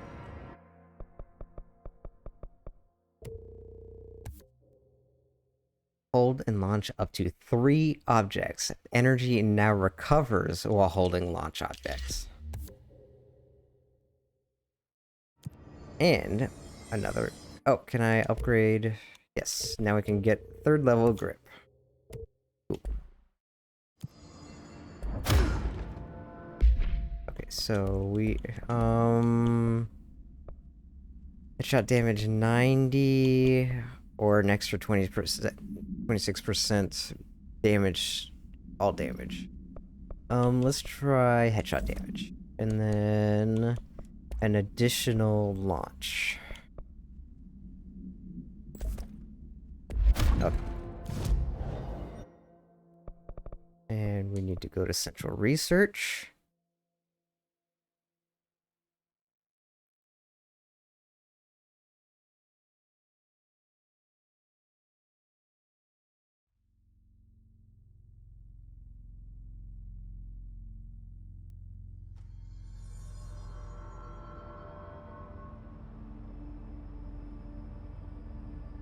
Okay, hang on. I want to check something real quick.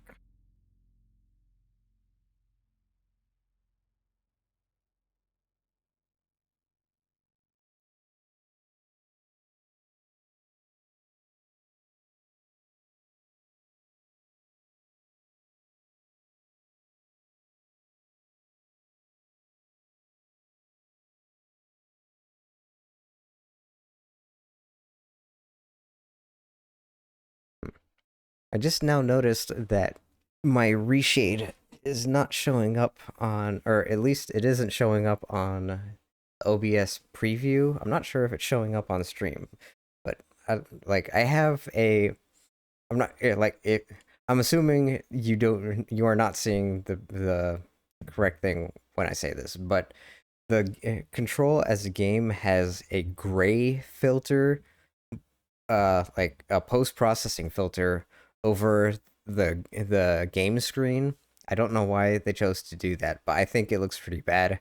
And you can use a reshade to remove it and have it look at what I think is correct. But I'm not sure why it is not showing on the screen, because I think it would look better for everyone if I could have that.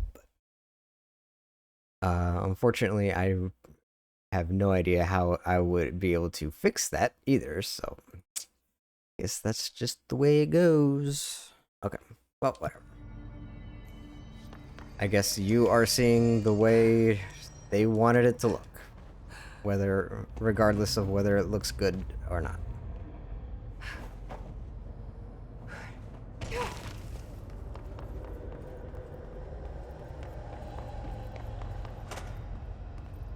Hey, and now there are people here. Area's under quarantine. I wouldn't go in there without talking to Underhill first. Even if you have, I still wouldn't go in. Excuse me? Are you lost?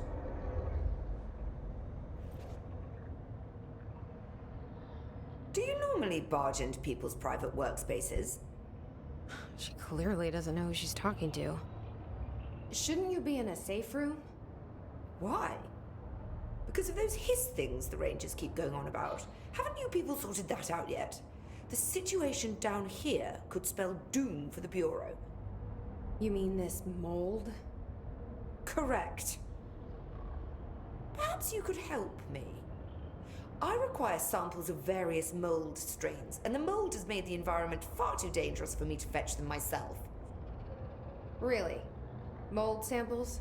I thought this could spell doom. It could, and it will, whoever you are. The mold is spreading. We need to find the source before it spreads too far. And these samples will do that? No.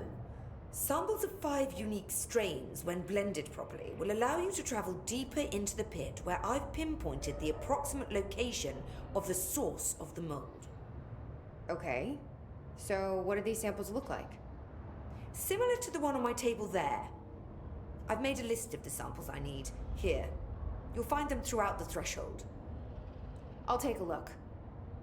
My name's Jessie, by the way. I'm sure it is. I think Underhill's a great character. She would obviously be super annoying if I had to actually work with her, but as a game character, she's pretty good. Have you worked with Emily Pope? Our paths have crossed. Darling arranged for us to have a coffee. A meeting of the minds, he called it.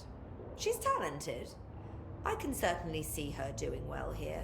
I feel like there's a but coming. But she's drunk a bit too much of the Bureau's proverbial Kool-Aid. She shouldn't be afraid to forge ahead on her own. Science is skepticism. Everything must be questioned before the truth can emerge. So is Darling your boss? If you insist on clinging to such outdated hierarchies, then yes. However, I would argue that our fields are too dissimilar for one to manage the other. Of course, Darling would much prefer to find his own miracle solution to the Bureau's fungal frustrations. He always needs to be the hero. So tell me again how you came to work at the Bureau? Well, like I said, I was brought in as a special advisor. A temporary position, you see. Although that's not the whole truth. I was employed here for a time, straight out of university. After a decade of admittedly fascinating work in threshold research and regulation, I began to chafe under the bureaucracy.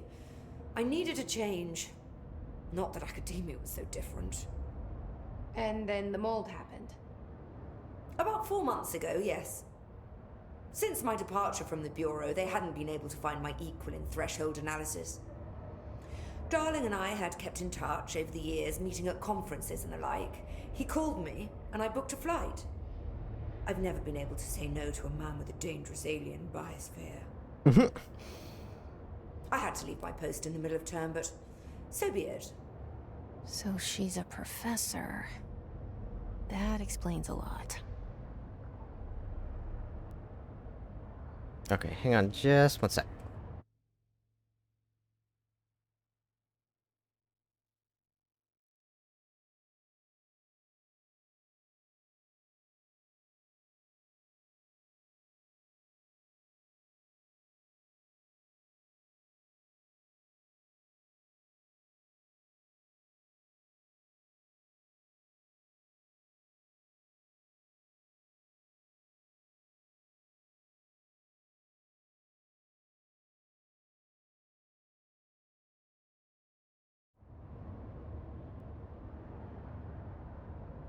Okay, hopefully that looks better. Apparently, I just during the conversation, I just tried to Google reshade, and apparently I had to select something in the options.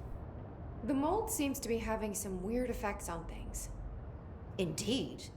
Even people are susceptible. The fungus grows rapidly within the chest cavity, killing the host. Luckily, one must ingest the stalks to become infected. Don't eat the mold. Okay. We've always cremated the infected bodies after autopsy, but I believe there may be another stage of maturity. A blooming, if you will. I never thought the word blooming would sound so horrible. All right. Thanks for the information. Let's go find. My pleasure.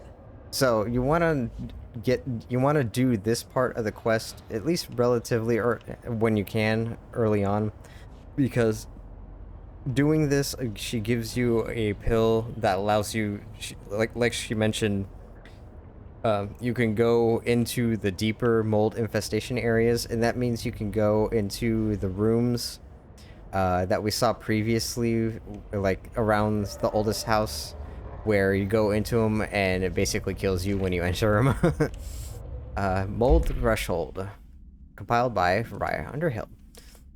So you want to know how my mold research is getting on, Casper. Here it is. Microscopic organisms, similar in appearance to blank, construct the architecture of the mold. I do not understand if these blank are the original disseminators of the mold or are bitten by some fungal infection.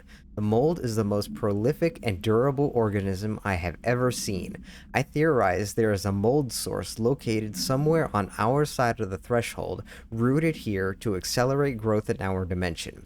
I refer to this yet unknown source as Mold 1. The mold produces an enticing aroma to encourage human consumption of itself.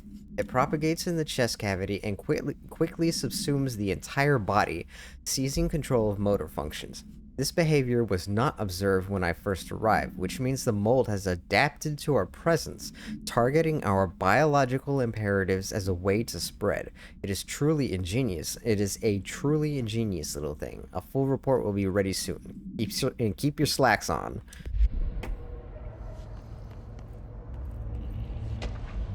Underhill, checking in. To Underhill from Darling. Hello, Raya. How is it going down there? Enjoying the mold so far? Settling back into life at the old FBC? I also wanted to know how your coffee with Emily went. She's a star on the rise, incredibly bright, extremely intuitive, but I want to hear what you thought of her. I think you two could be very good on a project together, could learn a lot from each other. Let's get together and chat about it soon. Anyway, sorry for the interruption. I'm sure you can't think of anything besides the mold right now. You always were a woman of focus. I always admired that about you. Talk soon.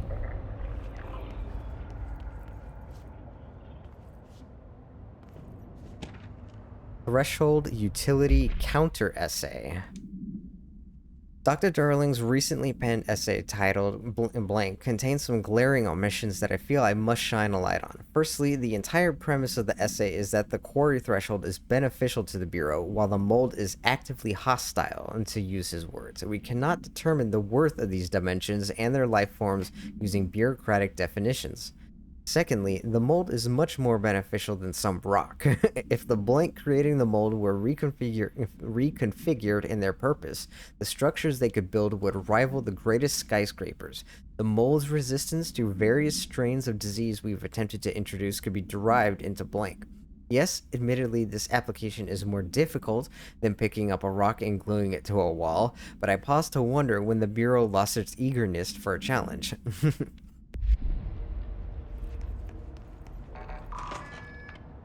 I'll get back to more important things. She certainly got an attitude.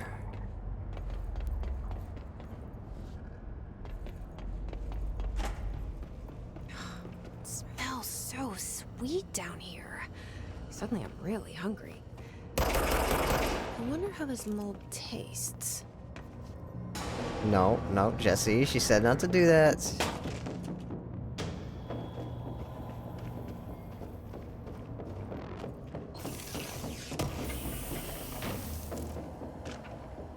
Pink Flamingo Supplement.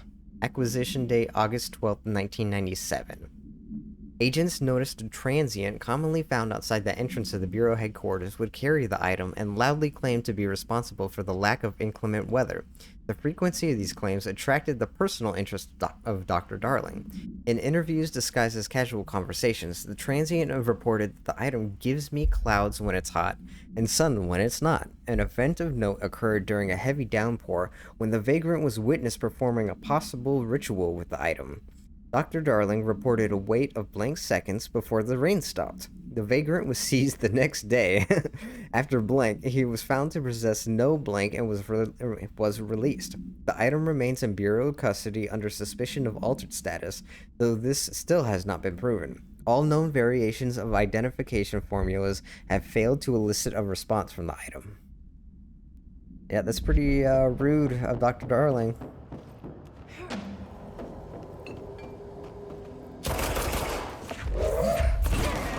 Just straight up like, I'm gonna arrest this fucking guy and take his stuff. Are those people?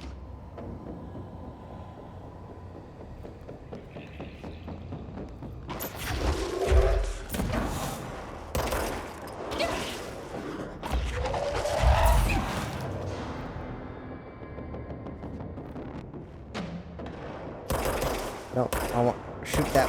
Yes.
Uh-oh. This looks like a good one.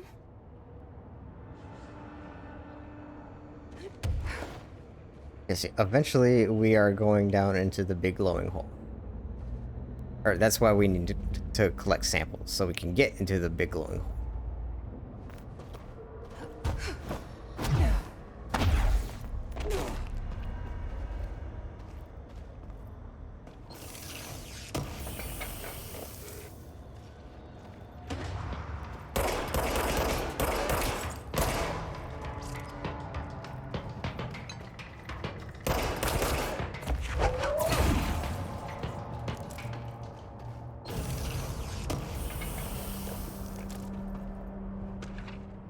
Picnic Basket Procedures. Acquisition date April 23rd, 2002.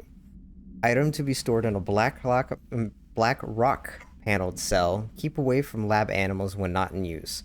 A simple wicker basket with cloth lining. No food items inside. The item produces a hypnotic effect that solely affects non-human animals, forcing them to congregate passively around the object.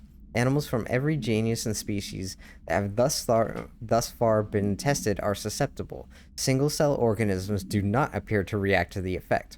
Appendix 697. Item was taken to a forest upstate for testing. Results of the test provided contradicting data, as some of the attracted animals exhibited hyper-aggressive behavior. The exercise unfortunately resulted in blank. Further testing should be restricted to more low-risk animal species with medical staff on standby. So that's interesting. This appendix was June 97, but the acquisition date was 2002.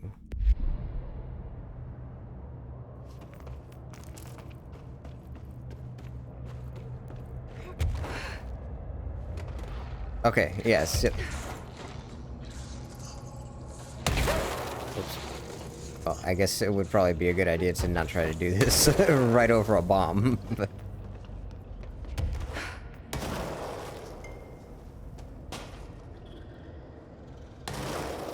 Who's still shooting at me?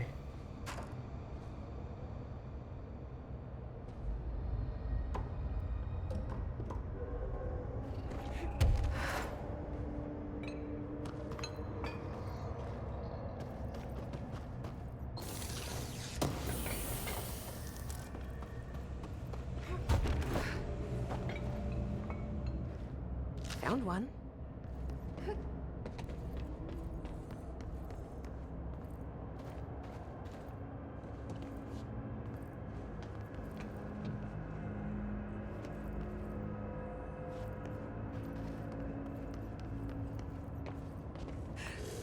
Oh.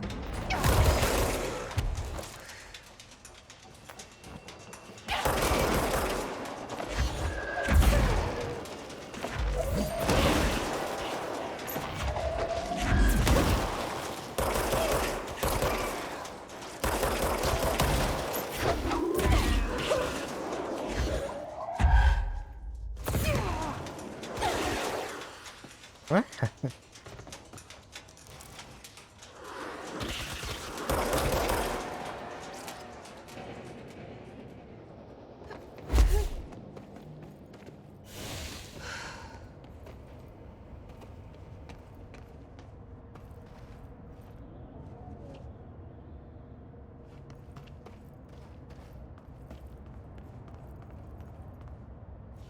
One of Underhill's samples.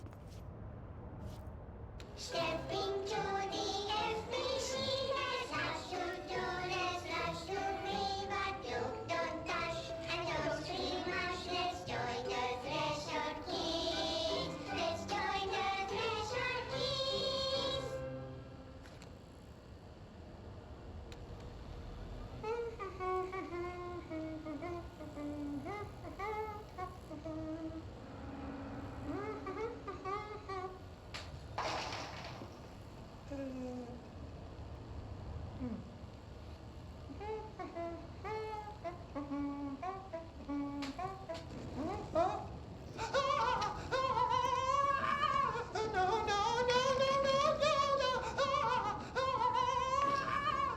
Fixed.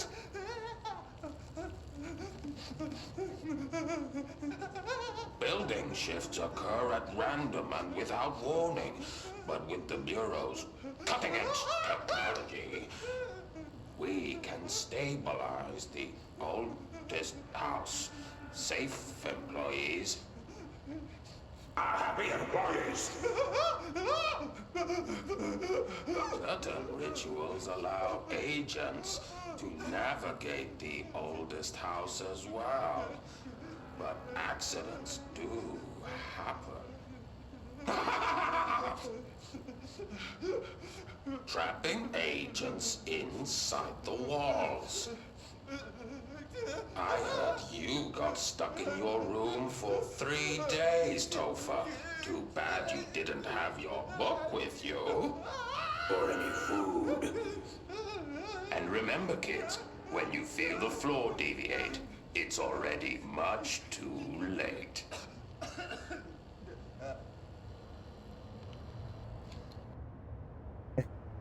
This is some weird shit, man. Like someone actually thought that was a good character for a children's show. Like a skeleton with a fucking baby mask.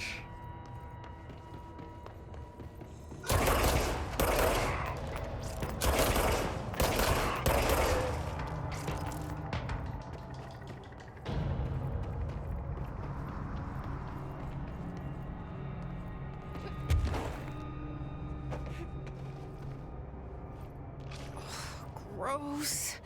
Underhill is gonna owe me for this.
This looks like a good one.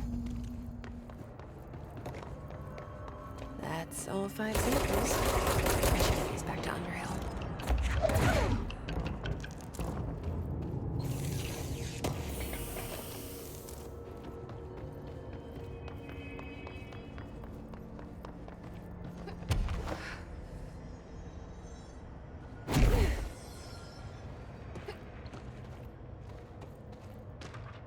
Balloon procedures. Acquisition date March 22nd, 2004.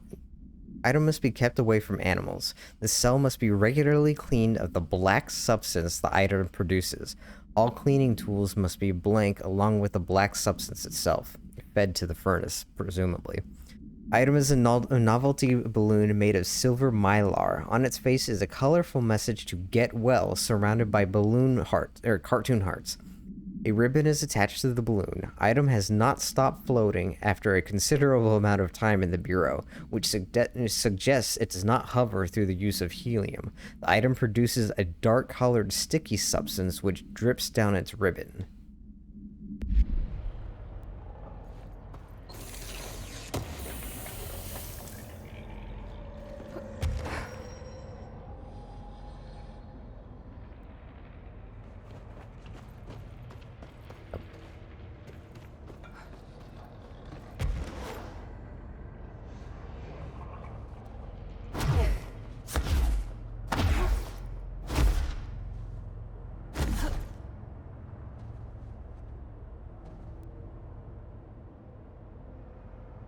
Well, that's interesting.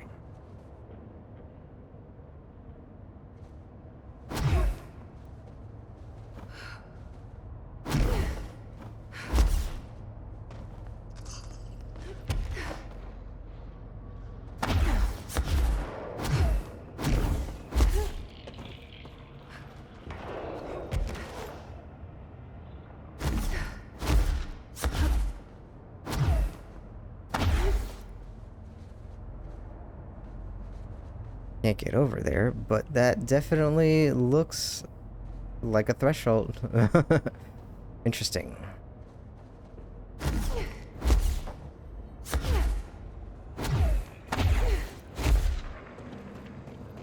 Yeah, looks like the cats want something.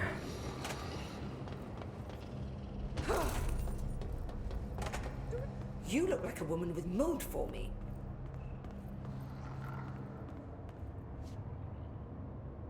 I found all 5, but I kind of wanted to eat them.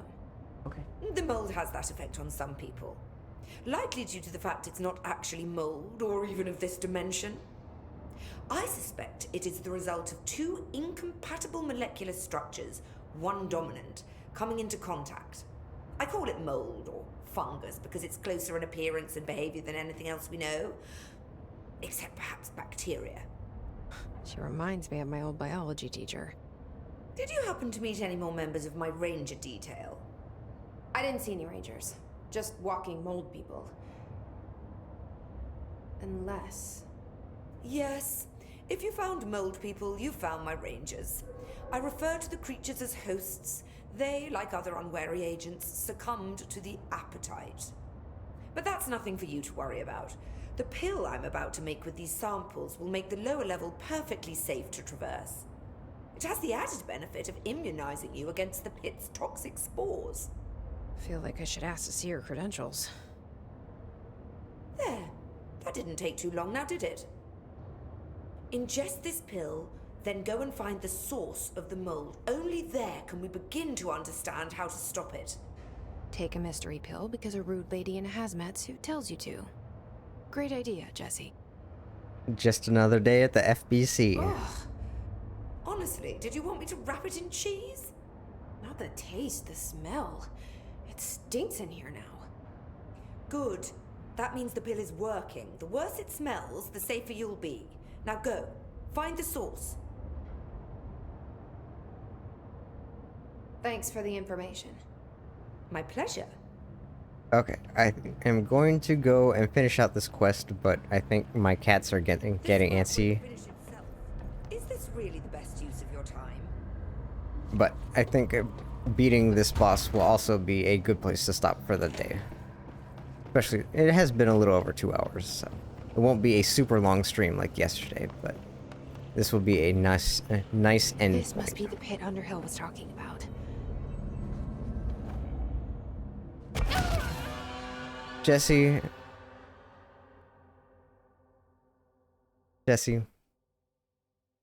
we need to talk.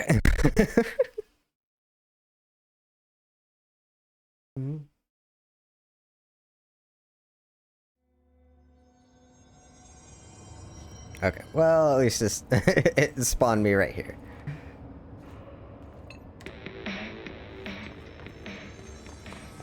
Okay, let's try this again, Jesse. We are going to go slow.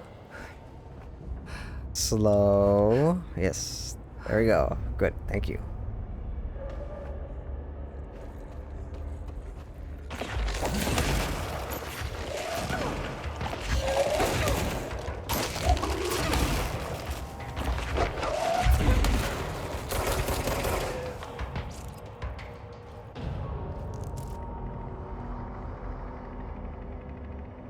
Ramsey, Ranger Captain, note 7.25. Underhill sent us down this weird-ass threshold looking for whatever's making all these vegetables sprout. I will say this, it smells delicious. Okay, hang on. I think I still need to adjust the audio a little bit.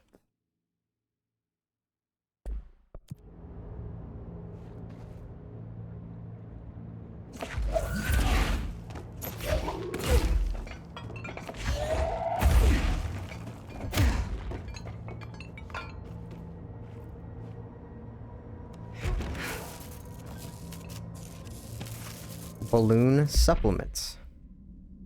Item was used in a children's ward of a local hospital in blank. Witnesses do not recall where the balloon came from. Therapy dogs, part of a program called blank meant to comfort the sick children, were noticeably attracted to the item. They reportedly jumped at the item, licking it when they could. The children claimed the dogs began walking through the halls of the hospital at night, howling in a low pitch. One child described the sound as singing. A few days later, the dogs were all discovered dead, a dark substance leaking from their blank. The hospital staff called local authorities, who called the CDC. Bureau agents intercepted this call and arrived at the scene within blank hours. The item was taken for evaluation along with the remains of the dogs. That's kind of fucked up.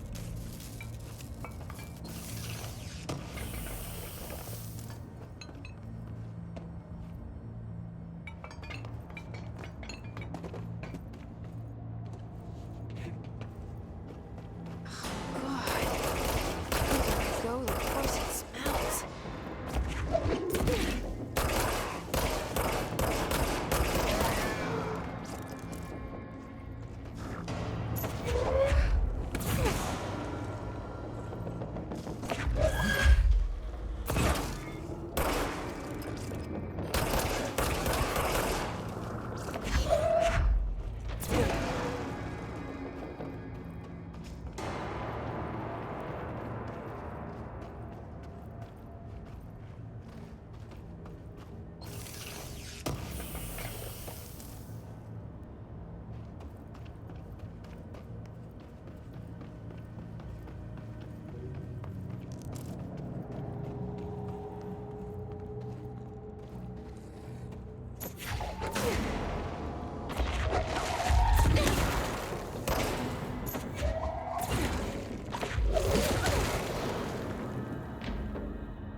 Ramsey, Ranger Captain, note 7.28.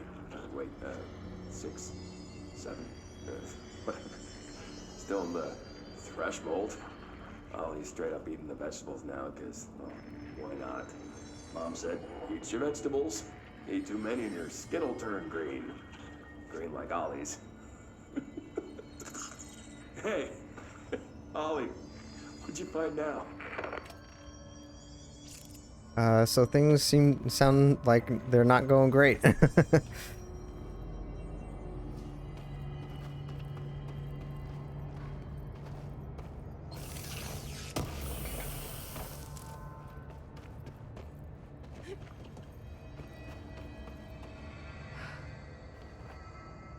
Is that the source? It's kind of pretty.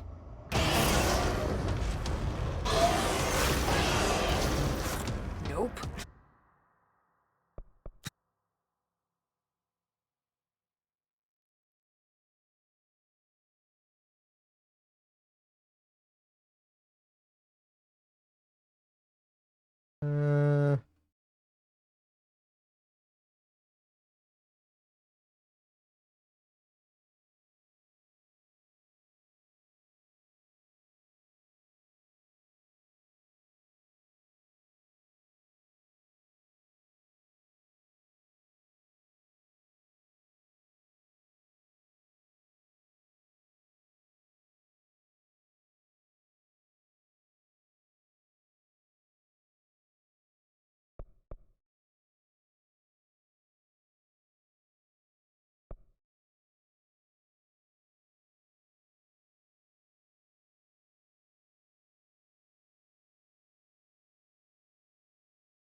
Yeah, I don't think this one's gonna work.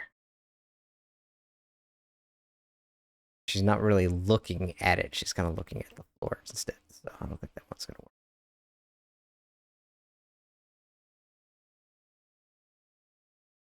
Oh well, whatever. Where is the take button and take picture button? I don't get it.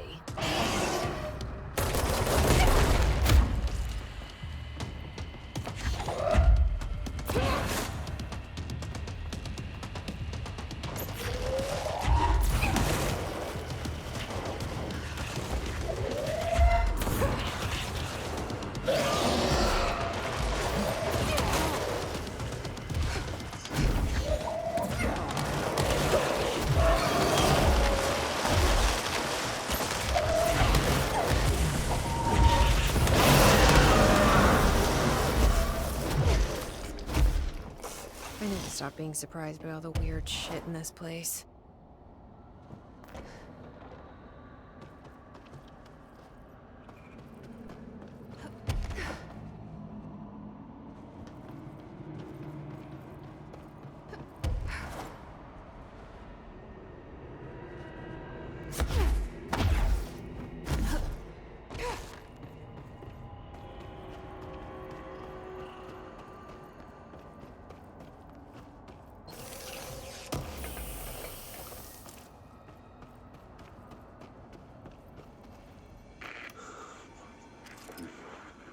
Oh, so good. Oh, need more.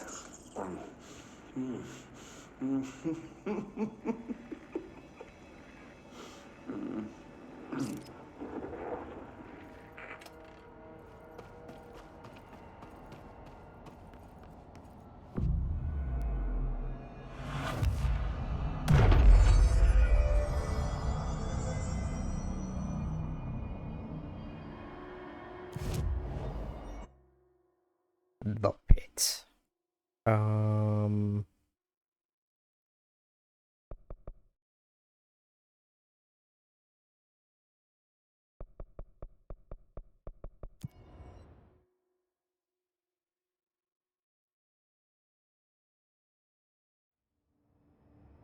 Okay. The three, or I guess the pit's pretty well named, but the two that belong to this part of the threshold are not entirely descriptive.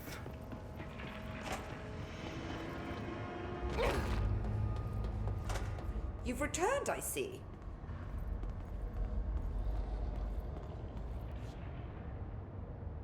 And you're not sprouting mold from your eyes. I take it that means my pill worked. Now tell me everything. Did you find the source? You did, didn't you? I found a big, angry plant. Like, gigantic. I killed it. You killed it! You found the source and you killed it! I could have learned so much from a live specimen. Her concern is touching. Really. It's too much. Here, I brought you a sample. A piece of the innermost mold. You're not such a lost cause after all. Strange. So different, even superficially. Another stage of growth, perhaps. Please, no more stages. You'll be pleased to know that cutting down the creature at the source has already resulted in a notable cessation of the mold's rapid growth. You've bought me time for further study. So what now? I'm glad you asked. While you were busy in the pit, a number of mold hosts were sighted beyond the threshold. They managed to sneak out without the rangers noticing. There's a reason I didn't send Steve and Andy to find the mold source with the others. These vagrant hosts must be eradicated as soon as possible. The mold can still be spread by their overgrown bodies. Any idea where they went? The hosts I've observed are not a sprightly bunch. Here are the reports I've received. They'll help you find them. I'll go take care of them. Good. And do be quick about it. There's a nice way to say that. I guess she still does not realize that I am her boss. In all this, I find myself enjoying the work even more. Does that make me strange, I wonder? Yeah, nice job, Steve and Andy. Fuck ups.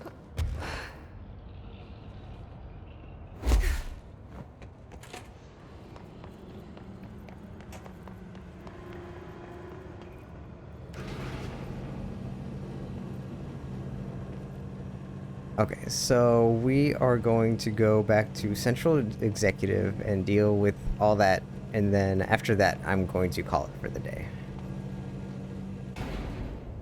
Actually, we should go over this way. As you can see, there is now mold in front of the store. There's one of those mold hosts.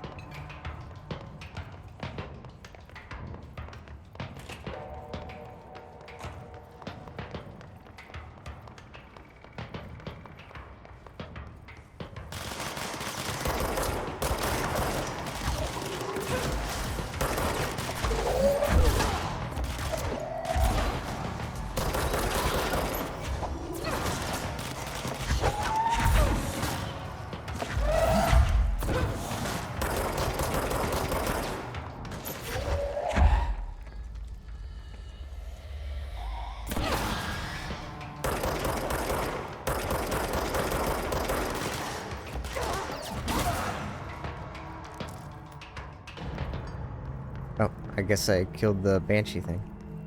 And more mold means another host. Oh, I guess while I am in central research, now that we have hover, there's a few hidden locations that we can go to.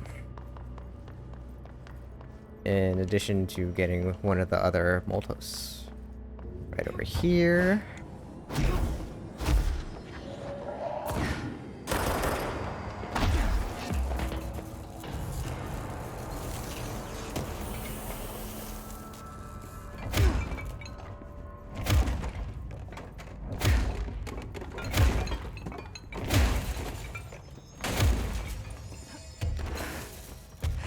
So first is this little section back over here. This is another mold research area. Was, I guess. Darling, Underhill Disagreements. To Casper from Abraham Lewis. Dear Dr. Darling, I feel I must inform you of the very questionable documentation I am seeing from Underhill's desk. She clearly has no concept of what the mold is. She claims there are microorganisms responsible for constructing the mold. Ridiculous. It's a rapidly growing fungus, not dissimilar to kudzu. She's fabricating complexity to justify her absurd budget demands. Speaking of which, I find it interesting that an old friend of yours gets her budget approved with no questions asked. I wonder if the Operations Oversight Committee would be interested to learn of that. Something tells me that Darling is not afraid of this guy's threats. Interestingly, this place... how do you even get here? Like, how do people who are working at the station actually do anything?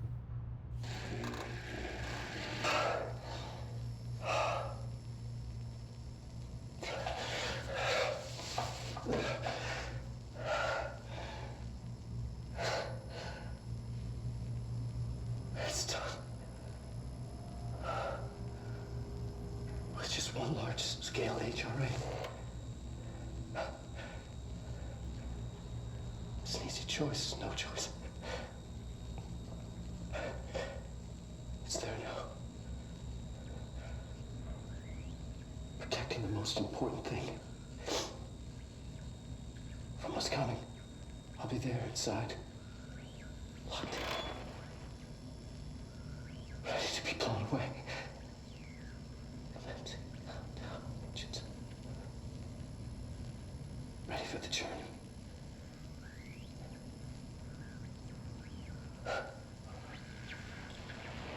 To be blown flying into the water. Ready to see. To understand.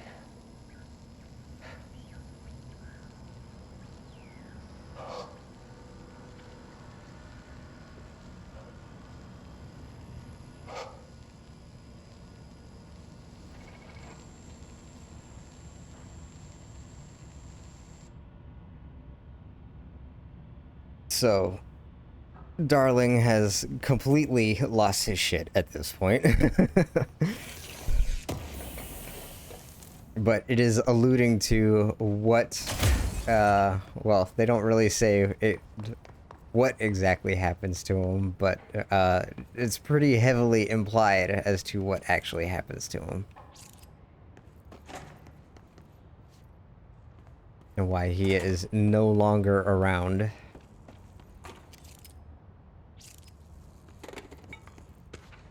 Hammer Procedures.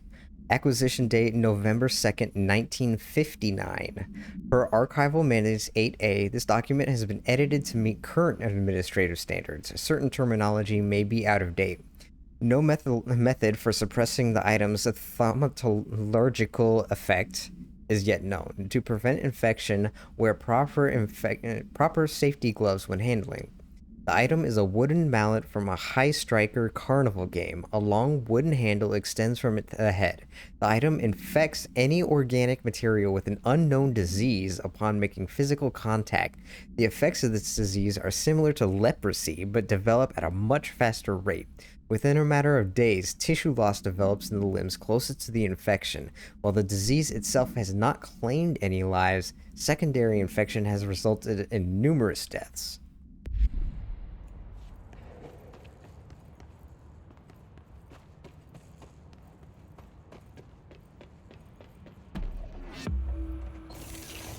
And we have entered another trap room.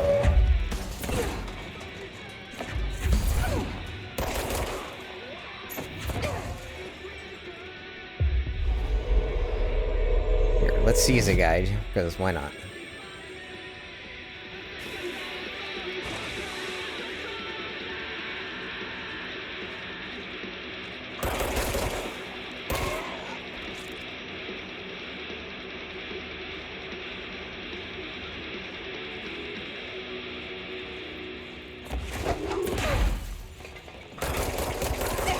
Whoops. Didn't even see this guy right on the fucking stairs.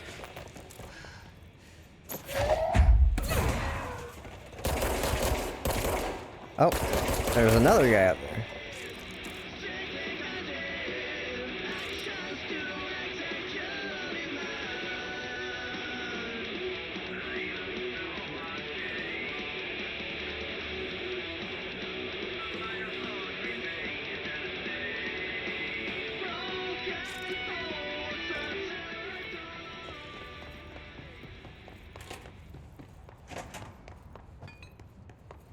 But wait, this is not the only hidden area up here.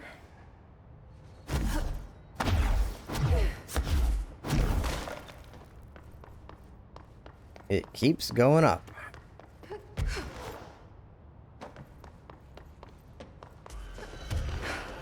Yeah, they can wait. They can't get me up here anyways.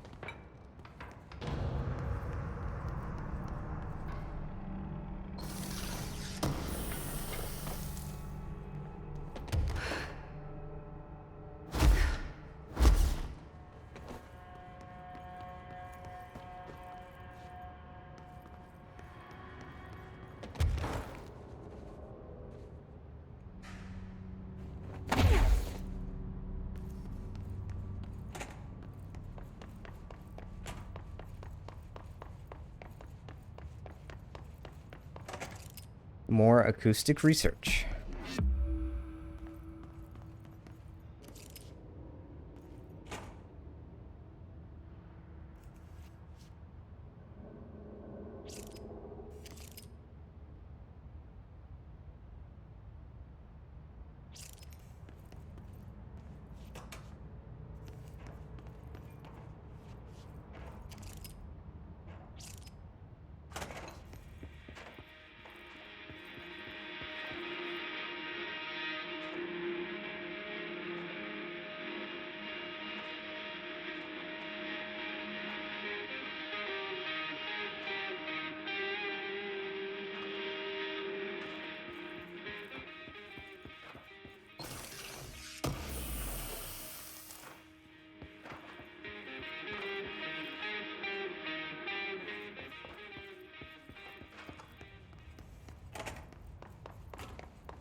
That one doesn't have a song associated with it like the Poets of the Fall.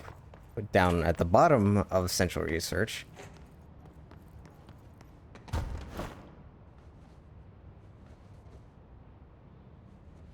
Okay.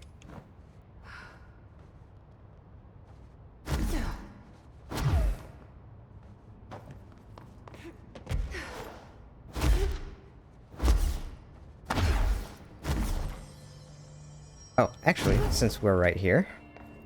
Oh, I guess we gotta deal with the ambush.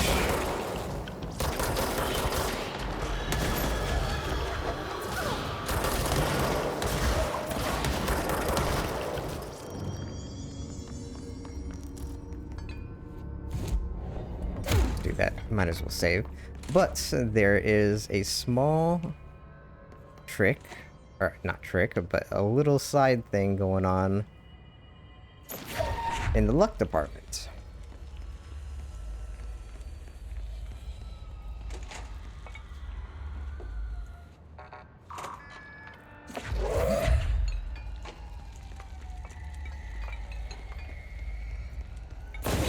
Oh, fuck.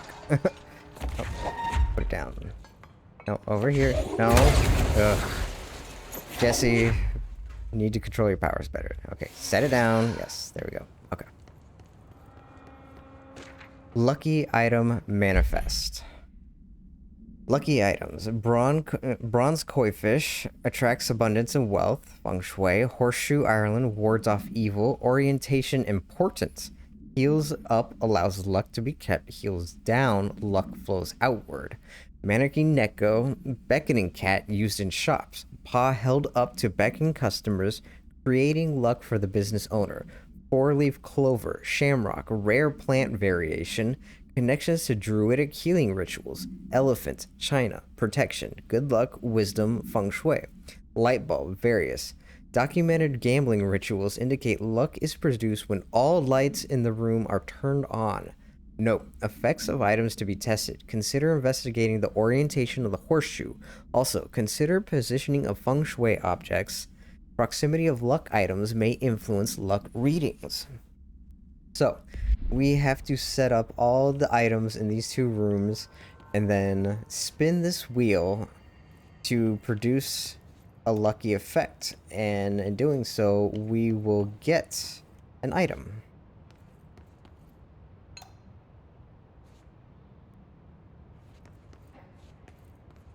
And I better do it fast because the cats are really fucking wigging out.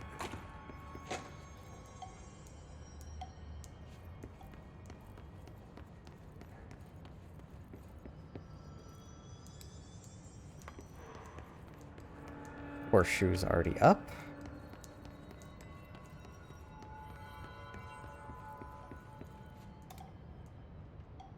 And take a note of the cats. The cats will play another part much, much later on. Grab that four-leaf clover. Hit the thing, right? Yes, it hit the thing.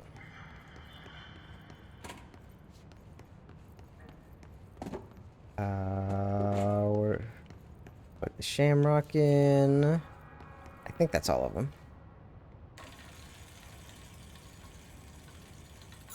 Nope. What'd I miss?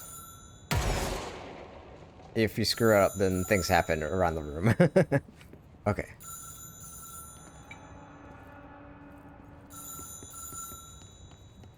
Got that on. Shamrock in. Oh, did I miss a light? Yeah, okay, hang on. Try that again. There we go. Outfits. Golden suit. Okay. So now we will take a look at that when we get back to Central Executive.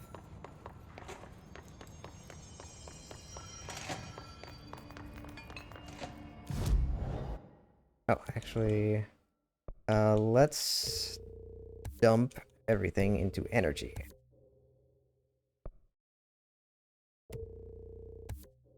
And then, what's the next one I should probably get? I think I should seize,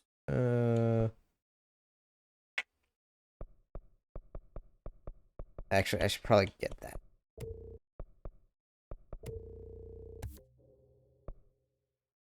Okay.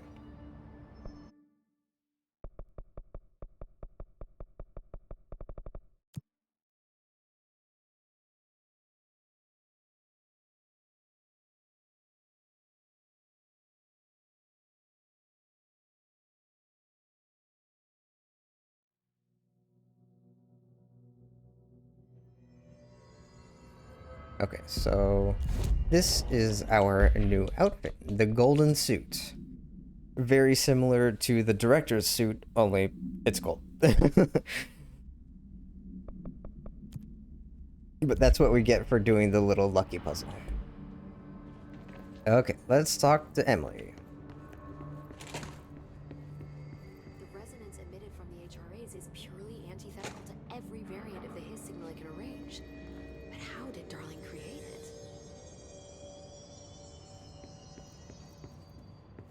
it? Speech analysis.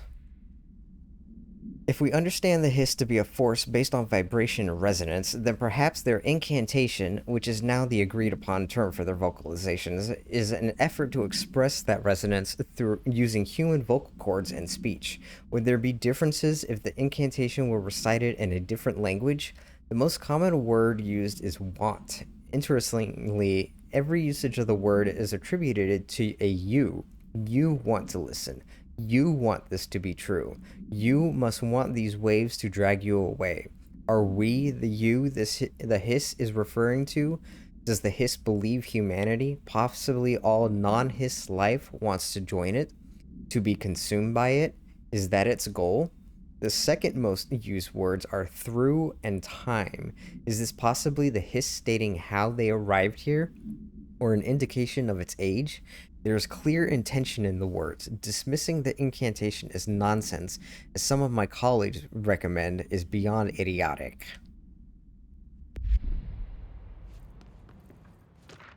Timeline of events.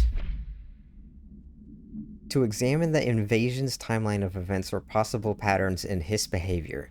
Establishing a timeline is difficult at present because of lack of reliable communications between Bureau sectors and staff. Preliminary models indicate ground zero of the invasion is located within the executive sector. Once it becomes possible to interview surviving personnel, pinpointing the exact location should be feasible.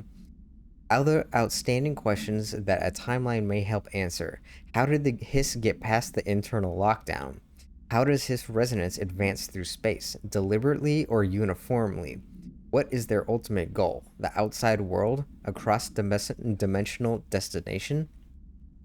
Now, one thing I am loath to use the term, but I think is a big plot hole, is the fact that I think it's pretty obvious from the outset of the game where the Hiss came from, and nobody comments on it, and you can't interact with it at all until the very end of the game. But we'll get there when we get there.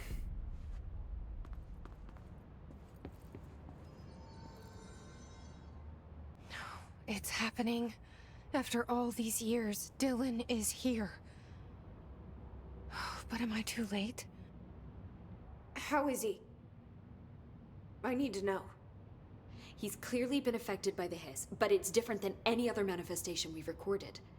Maybe what makes you so special is genetic. He was a prime candidate. Or maybe it's Polaris protecting him, something else affecting the situation. I need to run tests. He seems more in control, more present. I want to see him. My brother.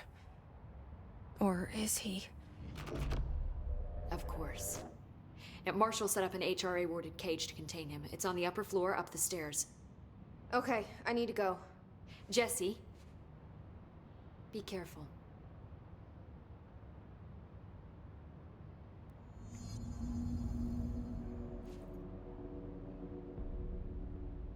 Hi, Jesse. I should be going. Enjoy your data. Oh, I will.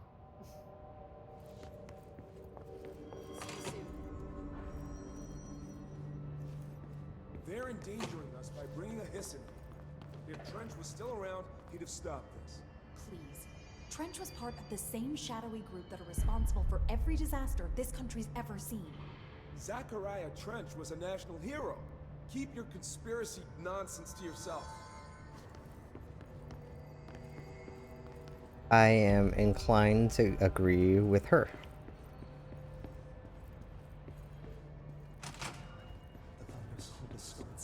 Happiness comes. You are a worm through time. The thunder's home distorts you. Happiness comes. White pearls, but yellow and red in the eye. Through a mirror, inverted is made right. Leave your insides by the door. Push the fingers through the surface into the light. You've always been a new you. You want this to be true. We stand around you while you dream. You can almost hear our words, but you forget. Through time. So, I mentioned before that Remedy likes to reuse character actors for their games. The actor who plays Dylan was actually previously in Quantum Break. He was a small bit character, the taxi driver. This happens more and more now. You gave us permission and regulation. You are a worm through time. Shit. The thunder's home distorts you. That's Dylan. White pearls, Can you hear me? red in the eye. Oh, come on, Dylan. I'm here. I found you. Into the wet. You've always been in there. You want this to be true. Do you know who I am? Oh, you know me. Say it. You are Dylan Faden's sister. He's talking in the third person. Always a good sign. Do you know who you are? Yes. Not Dylan. Trench and Darling made sure of that. I'm P6.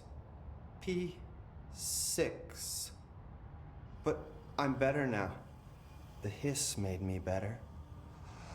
Push the fingers through the surface into the wet. You've always been the new you. You want this Can you to stop be that? true. Please? Not exactly the reunion I'd hoped for. It feels good to say those words. I want to say them. They sound good. They make me feel good. Don't you want to say them too? No. Fuck off, no. You need to help me get this thing out of his head. If he is still in there, if there is anything left, you have to help me. You came in through the hole in you. We let you in. You've always been here. The only truth. A copy of a copy of a copy of a copy. Stop it! Orange peel. Shit. Shit. He can see you. This is not safe. We found Polaris together with my sister when we were very small, in Ordinary, in the desert, through the door opened up by the slide projector. But she didn't help when Trench took me away. She didn't give me any powers. All the powers are my own powers. I think that's an interesting note. She didn't help when they locked me up for years. After the song, time for applause. We build you till nothing remains. The air cracks and the truth will emerge out of you. You are home. The Bureau brought the slide projector back here with me. And the Bureau did what the Bureau does. They used it. And they found... They opened the door up to the hiss. That's the only thing I can thank them for. There. There it is. We stopped the Altered World event in Ordinary when we shut down the slide projector. And now the projector's here. An earworm is a tune you can't stop humming in a dream. Baby, baby, baby, yeah. Just plastic. So safe. Nothing to worry about. Funny. I welcomed the hiss. I let it in. To get rid of her. The hiss set me free. Polaris is using you. The Bureau is using you. You are a puppet. You can almost hear our words, but you forget. If we shut off the slide projector, maybe that will stop the hiss. Regulations. Maybe it's not too late for my brother. You must see the truth for yourself, Jesse. Sister. The horrible truth about the Bureau. The hiss is the better option. Go to the Prime Candidate program in the containment sector. I have the keycard to get you there. Salvador wanted me to have it. Wanted? Bullshit. I saw what the hiss did to Salvador. What it turned him into. Okay, Dylan.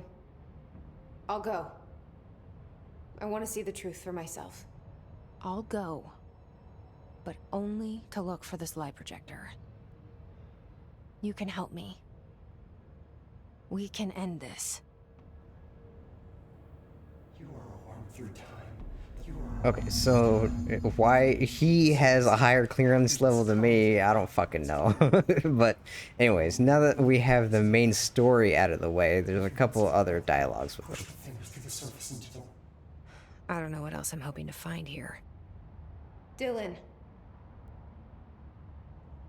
Can we talk? I'd like to tell you about a dream I had last night. Off to a good start. Okay. I'm listening. I was back in Ordinary, before all of this happened. But in the dream, I was alone. It was just me. I was the only child. A girl. My name was Jesse Dylan Faden. But then the Bureau came and caught me, brought me back here, locked me up. Have you ever noticed that our names, Jesse, Dylan, they could be girls' names, boys' names, could be anything. Don't you find that weird? I find that weird. Sure. What the hell was that?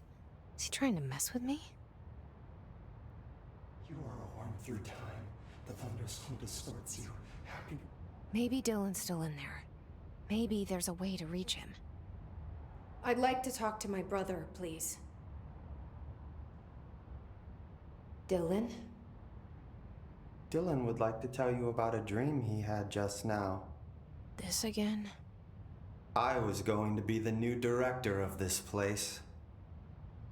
I helped you get a job here, so that we could be together. You were an office assistant. You'd make coffee and deliver the mail, and there was always plenty of work to do. And it stayed that way, forever and ever. It was nice. Really nice. That's debatable. But here's the strange thing. Remember that. The dream shifted, and none of it was real anymore. It was a game. We were in a game, and it was a fucking boring game. But you couldn't stop playing. And then it shifted again. Or maybe it was another dream already. Or maybe I'm just confusing them. But in this other dream, it was more like a musical. This is an ordinary song about an ordinary girl from an ordinary town. It's the ordinary story. She worked an ordinary job in an ordinary office. Something. And that's all I can remember of that dream. Maybe that's for the best. So, keep in mind the office assistant story for later. Happiness comes, white pearl. Maybe I can learn more about the hiss from him. Can we talk? I just had an interesting dream. Shit. That's fascinating, but let's talk about the hiss for a change, yeah? This dream was about the hiss. Best I'm gonna get. In my dream, the hiss had broken free of this prison, this house. I'd set it free. And the president himself was there to welcome us. He was the first one to take the hiss in. Spread the word. At first, many people thought it was horrifying. That he was horrifying. But also, many people who heard his words wanted to welcome the hiss in. And slowly, more and more of them came around until the whole world was brought together by the hiss. It was wonderful. Okay, thanks for sharing that. For the record, that will never happen. Not as long as I'm alive. The thunderstorm distorts you. Happiness. Maybe I'm just here to punish myself. Any new dreams you'd like to share, Dylan? I'm glad you asked, sister. This dream, like all dreams now, felt very real. Like reality. And reality now feels like a dream. Maybe it's all a dream. Maybe it's all real.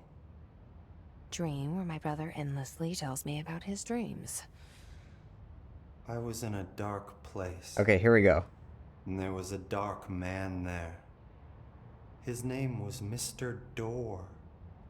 And he told me that there are many worlds, side by side, on top of each other, some inside of others. In one world, there was a writer who wrote a story about a cop. Alan Wake and Alex Casey. In another world, the cop was real. Max Payne. Door said he himself was in all of them at the same time, endlessly shifting between them. I asked him how I could reach these worlds. I wanted to bring the hiss there. But he didn't want to help me. He didn't like the idea. What did he know? I'm not wild about the idea myself. Now, you have to work to get that specific conversation, but that is another incidence of the Remedyverse coming together. Quantum Break introduces a character named Mr. Hatch, and Mr. Hatch is a... I don't want to say a being. He is a man who encountered a natural time machine, and it broke him so badly, he now exists in all realities at the same time. And because Quantum Break could not be a part of the Remedyverse legally because of the publishing shit, this is the first instance of changing his name to Mr. Door. Mr. Door will be a big character in Alan Wake 2. Here we go again. Once more with feeling. Let me guess. You want to tell me about your dream? Yes. Yes. In fact, I'm having a dream right now. Oh. That's new. In this dream, I'm standing in the corner watching Jesse and Dylan talk about this very dream. This very dream! He said just now! And repeated it again now! I'm standing there and watching, and that's all I can do. It's as if I'm trapped there. And that's all I have to say about that dream. Okay, Dylan. That's good. Is he still in there? Or is this the hiss playing mind games? I don't know. Okay. They really make you work to get to the important conversation, but you have to sit through all that to get to the Mr. Door conversation.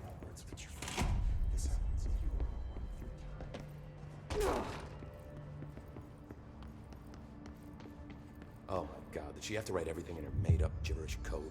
Fucking Marshall with her CIA spy shit, god.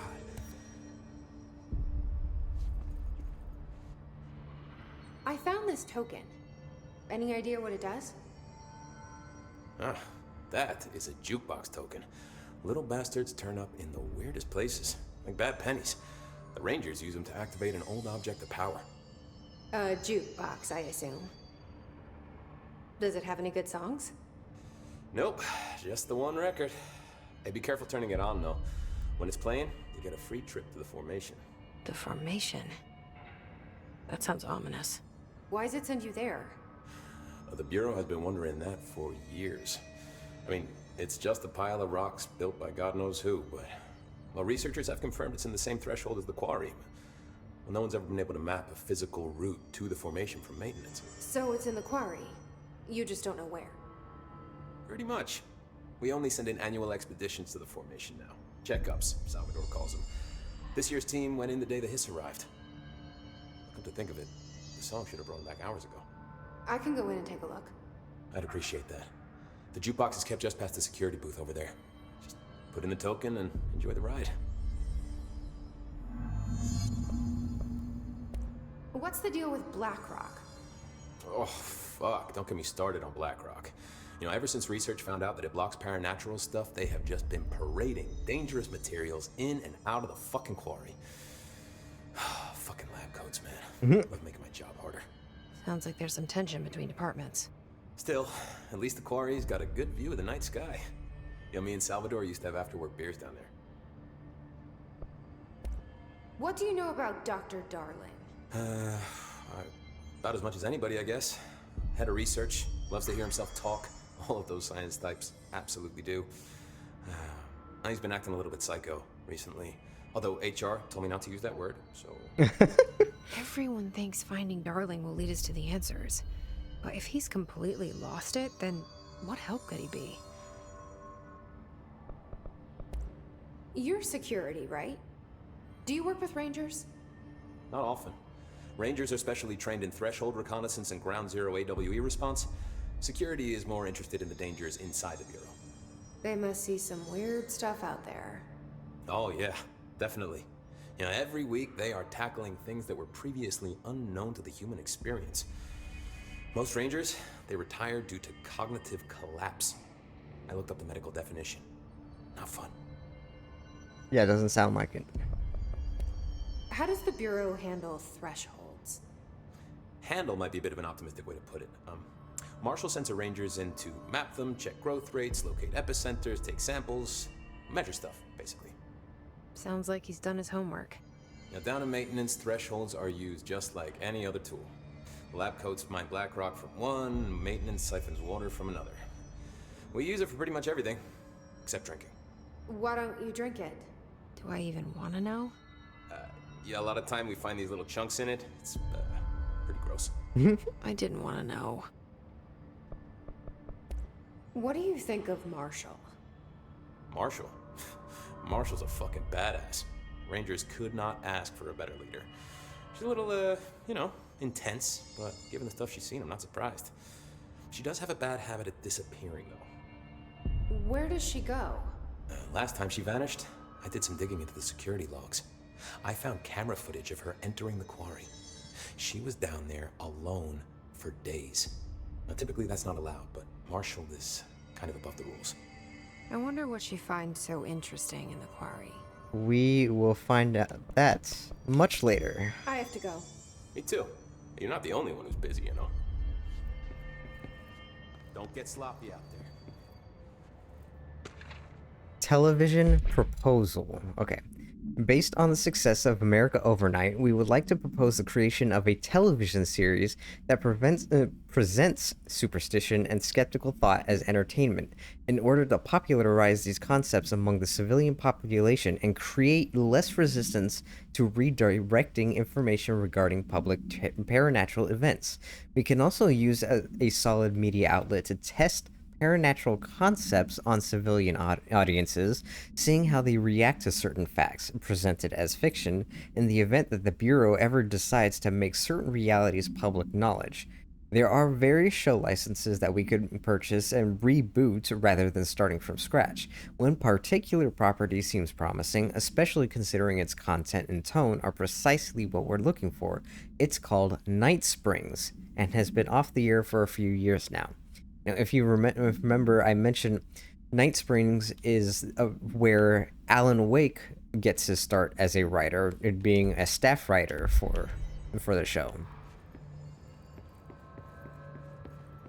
What's the word, Faden? The word, I think, is that we're done for the day. For that. Okay, yes, I think we have done everything. We dissected that freak mutation we locked up. We could learn so much from its physiology. He's a valuable resource alive, and Pope forbade any physical harm. Of course, if you disagree, you could always go tell her. No, that's fine. I'm sure we can find a more constructive use of our time. You fucking better, you jabroni. Okay, so with that, we are done with the day, or for the day, I should say. Next stream. Actually, I will not be streaming tomorrow. I have a doctor's appointment that's gonna take some time, but I want to, since we are here, we will do the jukebox first, and then before I forget, I want to do the Hideo Kojima. Before that, Jesse Returns. Oh yeah, I should do that. This is the anchor that Wells sealed away in the clock area. We could do that. And because getting to the Prime Candidate program, this is like the last, I don't know, maybe even the last quarter of the main game. I was way off every other time I've estimated these things, so it's probably like the last third of the game, so we should probably knock these out first. The runaways and the mold removal are really things that you can do post-game, so I'm not going to worry about those right now. But that will be the plan for Wednesday. Okay, so everyone have a great day.